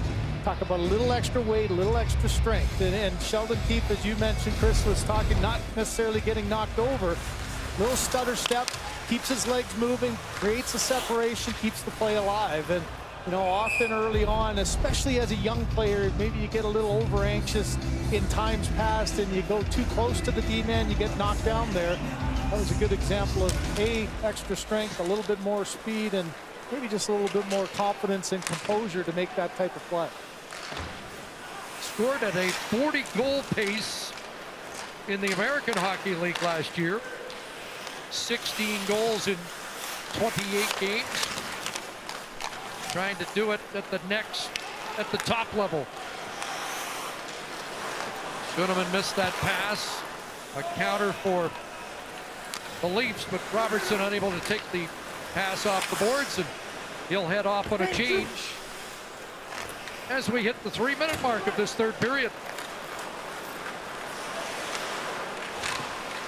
Here's Weidman. That pass redirected by Armia, but knocked down. They'll enter the zone on the near side for Pitlick. Turned over. Douglas can't catch up to that. Now a feed for Armia. Over the line it goes. A pass for Pitlick, and Kerfoot read that. Now over the line, Steeves. Douglas to the front of the net, and that slid through onto Poulin. Back to the line for Kerfoot. Brody. Alex Kerfoot again. Got it through to the net, and Poulin got a piece of that. Alex Steeves is on it. Back to Brody. In it goes for McMahon and Douglas.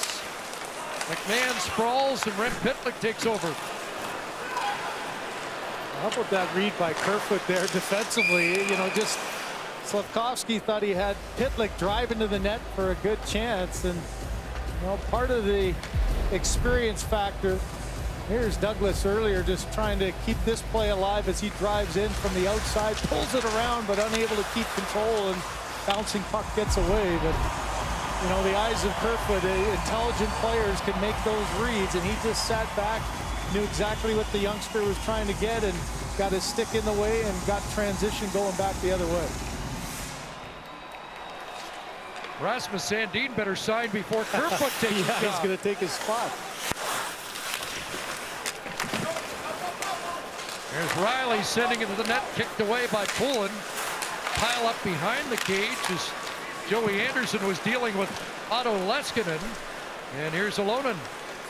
Up over the line with Evans, rink wide, nice pass, and Shalgren came across to make that stop off Heineman.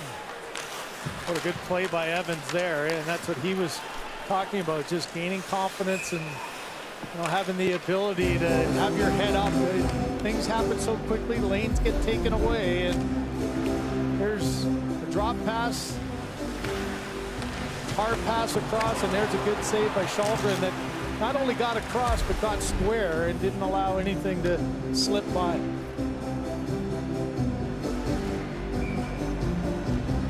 You got to wonder what kind of role Evans will play. You know, you think of Suzuki, how long is he going to be out? Is he going to be able to start this season? Dvorak is critical. Kirby Dach's in position, so not sure what's going to happen with Monahan at this point either.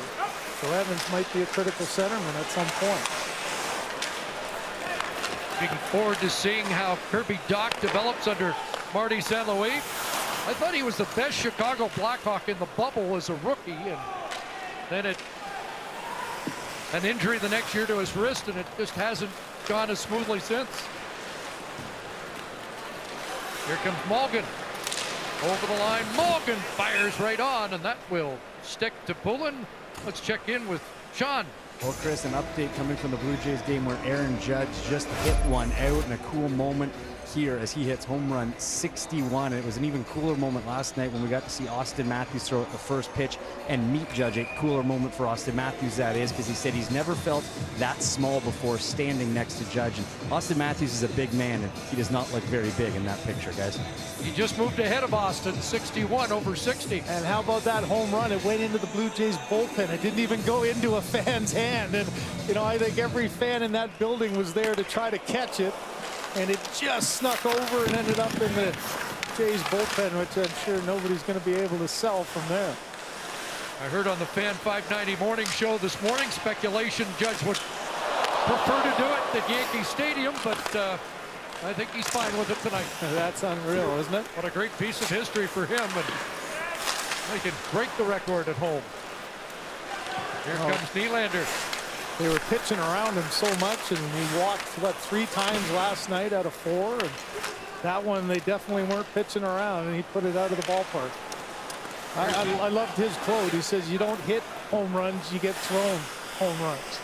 And a pitcher making a mistake is exactly what happened. I'd like goal scorers, do you just take advantage of chances, or?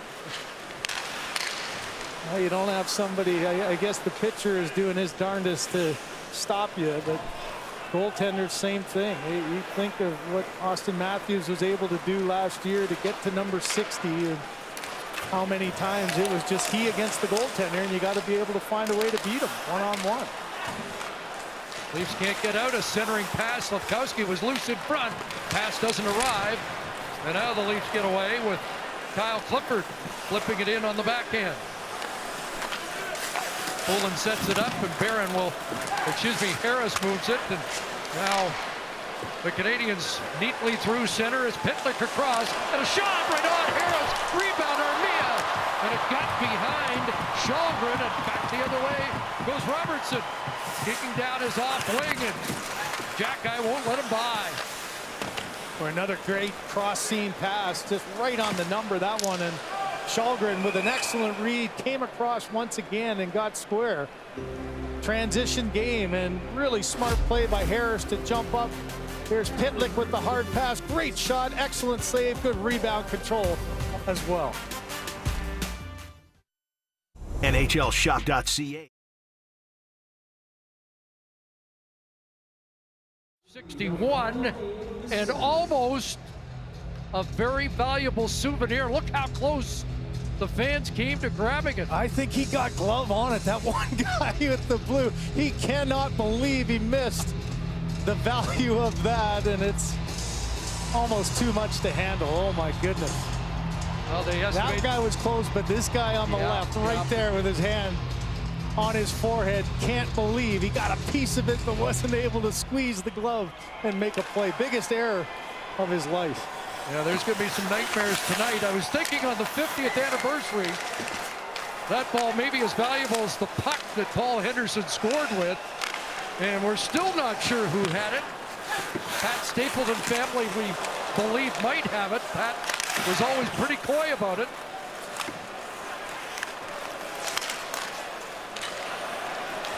There's Heineman in, and Shalgren gets a piece of that.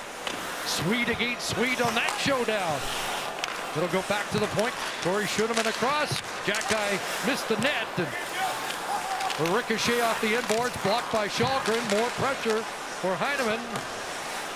And Schueneman, a push here by the Canadians, trying to break through offensively. There's the heavy shot that goes high. And the Leafs will skeet it out with Abergese through center. He'll turn back. Leafs need a change. There's a couple of examples of that Heineman shot that Marty St. Louis was referencing, and a couple of good saves by Shalgren. He's come in cold, and he's been pretty solid when he's had to be. TJ Brodie flicks it in, and there's Douglas on it. Curtis Douglas, who played junior hockey in Barrie and Windsor, trying to take it to the next level. Mashire's shot doesn't get to the net, and it's back out to center. Barron missed Beck with the pass. Alex Kerfoot, TJ Brodie. How do you like the defense pairing? They've looked pretty good, haven't they? haven't seen one Canadian really take advantage of challenge Jarn Croker Kerfoot tonight, have we? Not really at all.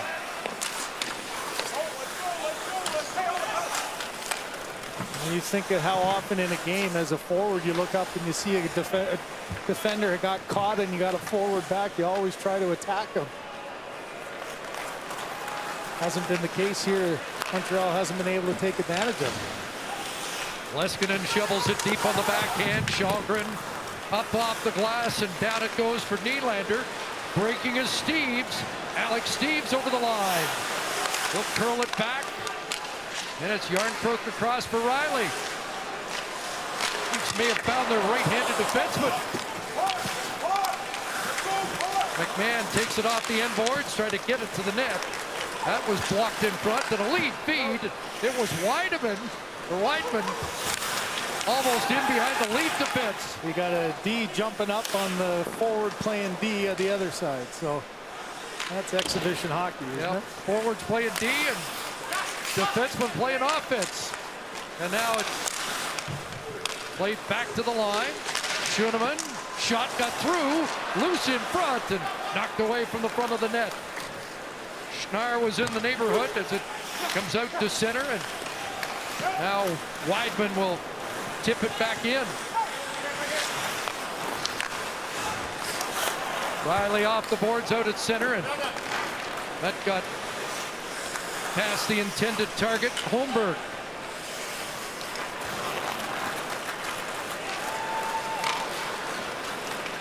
Here comes Rem Pitlick over the line. Pitlick shovels behind the net and hopped over Armia, who's had a couple of chances for the Canadiens tonight. Slafkovsky from the point, his shot knocked down. And away goes Holmberg. He's got Morgan with him. Morgan couldn't get the shot off. Pull it out of the net. And able to disrupt the traffic in front. Giordano across. Holmberg trying to give it back to Robertson, and Slafkovsky intercepted that.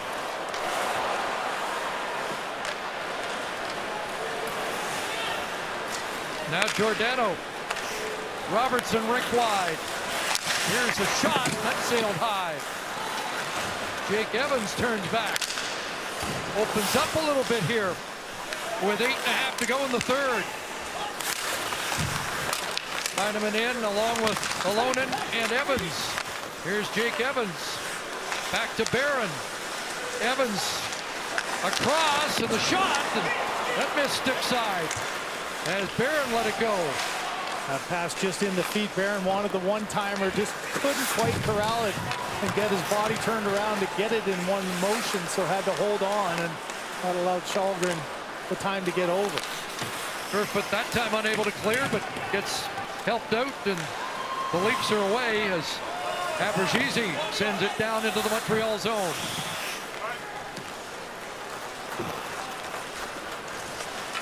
Leskinen ahead, and Machar's in flight. Stopped up at the line, and it puts the play offside. 7:40 left, third period. Dennis Malgin has one of the game, and a chance here from Holmberg.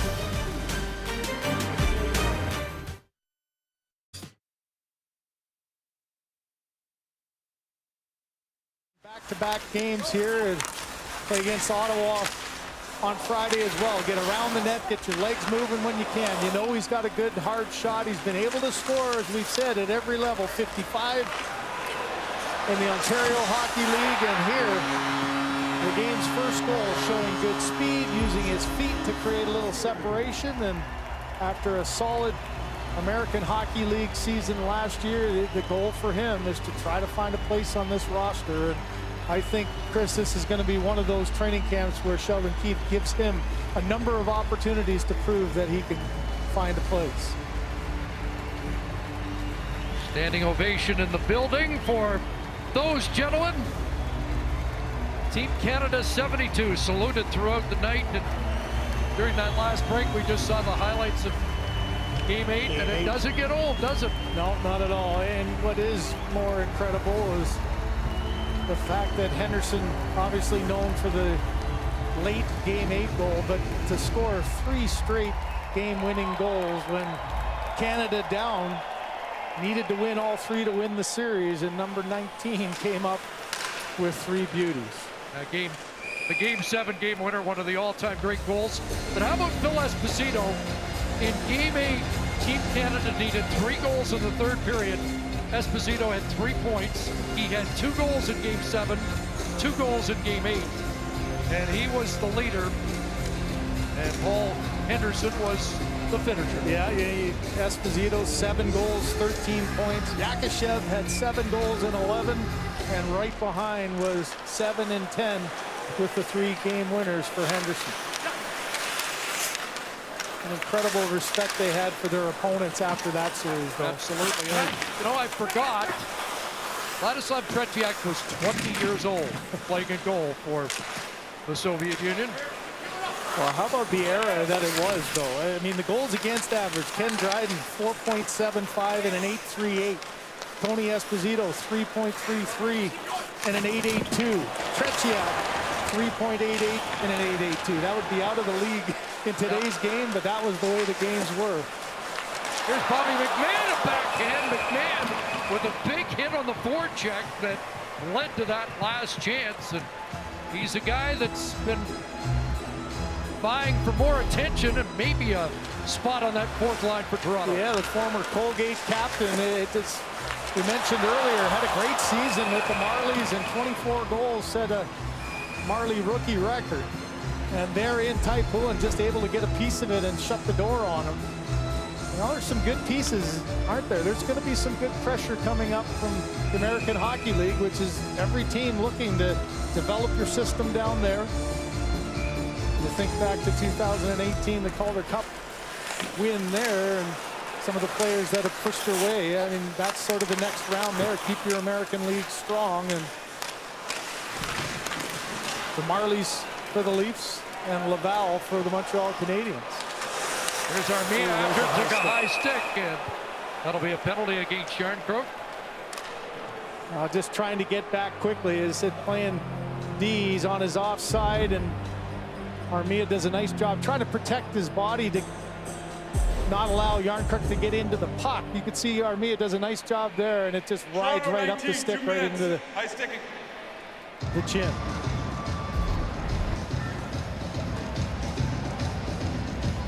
Let's see if this power play can try to get something going. And for Marty St. Louis, you got a lot of different moving pieces. This is far from a lineup that he's going to have at the start of the year. So you try to get a little bit of chemistry. Beck trying to win this draw. And look at Beck going with the right-handed shot, going a lefty here with his stick turned around, trying to get it. But Kerfoot reads that well and gets in and wins the draw. Beck was 10 of 17 against New Jersey. And again, the young guy getting another look here tonight. And now on the power play, 2-minute penalty against Jarnkrok, and TJ Brodie unable to scoop that backhand past the onrushing Canadians. Here's Pitlick back to the line, gets it back from Luskinen. Parked in front is Armia. They try to get it to Beck, and it's retrieved by Pitlick, broken up there by Nylander. Rem Pitlick's got it in the slot, and Beck pounded there by Kyle Clifford. Still not out of the zone. Otto Leskinen, Rem Pitlick, and he fanned on the one-time try. Armia around, and there is young Slavkovsky. Let's see if he can get that shot away right on, and Shalgren fights that off. He just changed the angle there, didn't he, to make sure this shot got through. Now back in front, and Shalgren off his stick, and almost got in behind him. Pitlick fired that, and it's blocked by Giordano.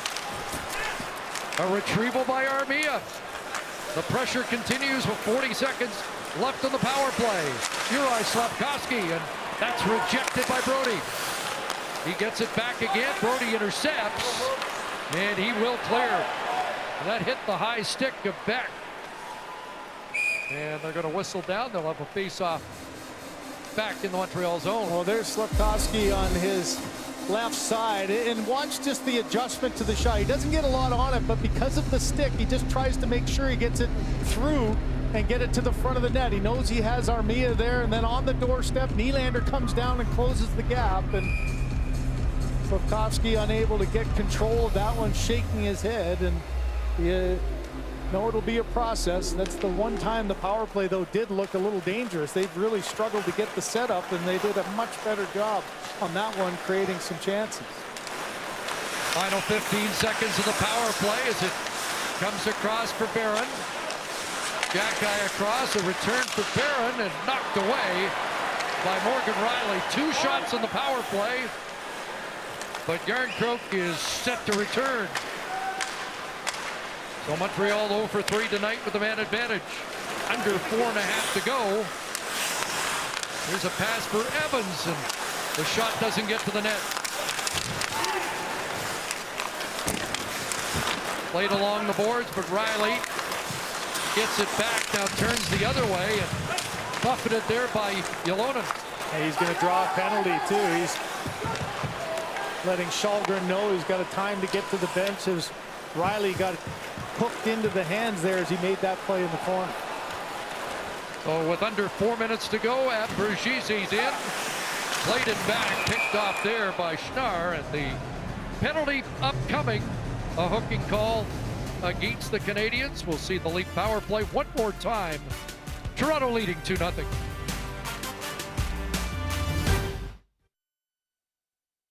Home of Extreme. WWE Extreme Rules. Sign into Sportsnet now with your cable provider or subscribe on snnow.ca. You want it. That puts the Leafs on the power play for the 4th time tonight. Just trying to get aggressive in and make a play on Riley, but he gets his stick up into the hands, and that's the one thing you can't do. The arm went up. Riley gets a bit of a rest, and with only 4D on the bench, he's the lone defender out there on the power play as well. Leafs have a power play goal off Dennis Malgin's stick. Final minute, 2nd period from Kerfoot and Steeves. And Nylander wins the draw. Back to Riley and Malgin.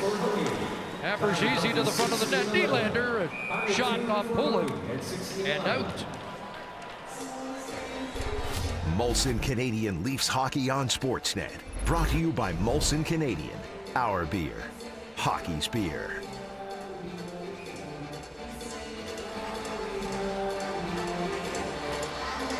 A good opportunity for the Leafs with this kind of unit finding a little bit of chemistry. You have to think you need 2 units in today's game to try to be successful. And you know one's going to have Marner, Matthews. Nylander pass across, score! Nick Bergesi and Anderson both at the far post. And it's 2 power play goals on the night. Yeah, you know one's going to have Matthews, Marner, Tavares probably when he's back healthy. So cultivating a good second power play is going to be really critical. It might be the difference in so many games in that second half. And here's a group that had pretty good cohesion here. We saw the bumper play early on, so they try to take away that down low pass to Bergesi and instead go cross seam, but he's the recipient right on the doorstep. Good job staying with this one. He's not able to get it first. He's got some pressure on him, but he's able to find it in his feet. And a little bit of a, yeah, I was lucky to get that one, but it was a good effort of staying on that side of the net, getting your skate on the puck, getting it to your stick and putting it in the back of the net. Came to the Leafs after the Olympics, played for Team USA. Did not play in the American Hockey League last year, and he's trying to avoid that again. Avoid that again. Help it. Well, another guy that if you're able to play some center, you're able to play a role.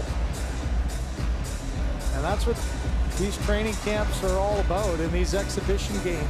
You get your chance. You got to let the coach know that you know how to read the play. And that's what Sheldon Keefe said about his game as well. It's about building the trust with the new guys to say, okay, I'm not looking for you to score every night, but I'm looking for you to try to make an impact. Can you win some battles in those key areas? Do you go to the hard areas of the ice? And there's good power play execution that pays off with a goal. And that's one way to get noticed, is getting on the score sheet.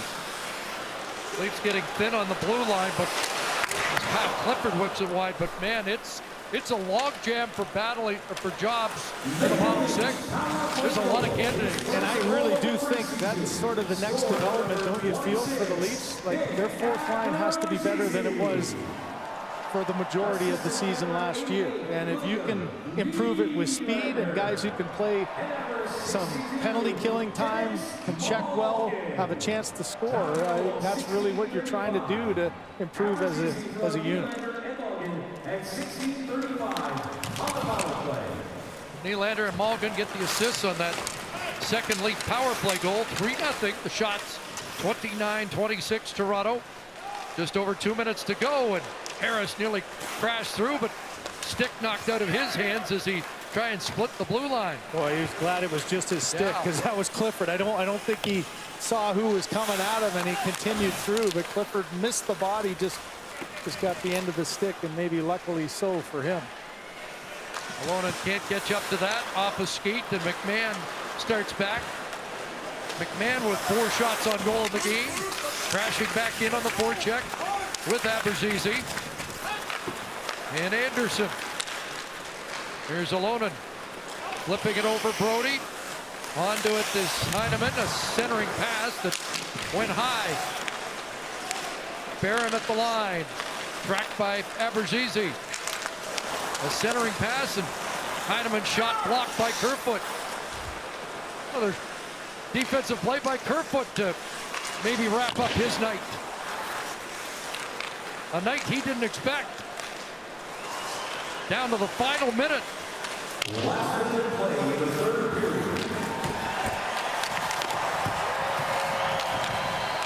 Canadians trying to get on the board, but out with the puck. Aberzizi's pass was broken up, but following up, it's played inside the Montreal line. Leafs get their final change, and so do the Canadians here.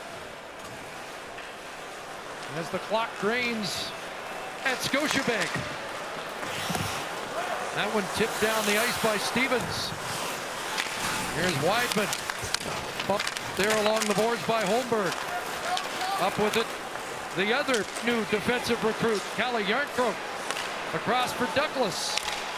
The big man digs in against Schoenemann. Weidman with an outlet, and Stevens will chip that, and away he goes. He's got Beck going to the net, and he whipped the shot wide. Back to Weidman, and Shalgren got a blocker on that. And the Leafs will blank Montreal 3-0 and move to 2-1 on the preseason.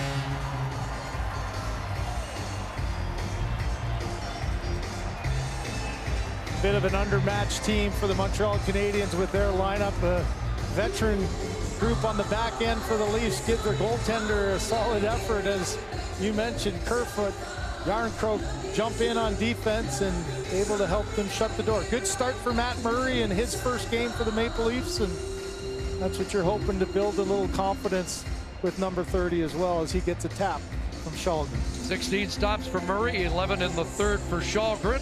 And a 3-0 Maple Leaf win. Here are tonight's Molson 3 stars. In a 3-0 win, Nick Robertson scored the first of the night, and the game winner, Dennis Mulligan, with a power play goal and an assist. And it was a good start for Matt Murray, making 16 saves over 40 minutes. Montreal plays Winnipeg tomorrow at preseason action. And the Leafs next will play Ottawa in Belleville on Friday. We saluted Team Canada 72 tonight. What a thrill it was to see those gentlemen in the building. And the Leafs post a 3-0 win. So long from Scotiabank.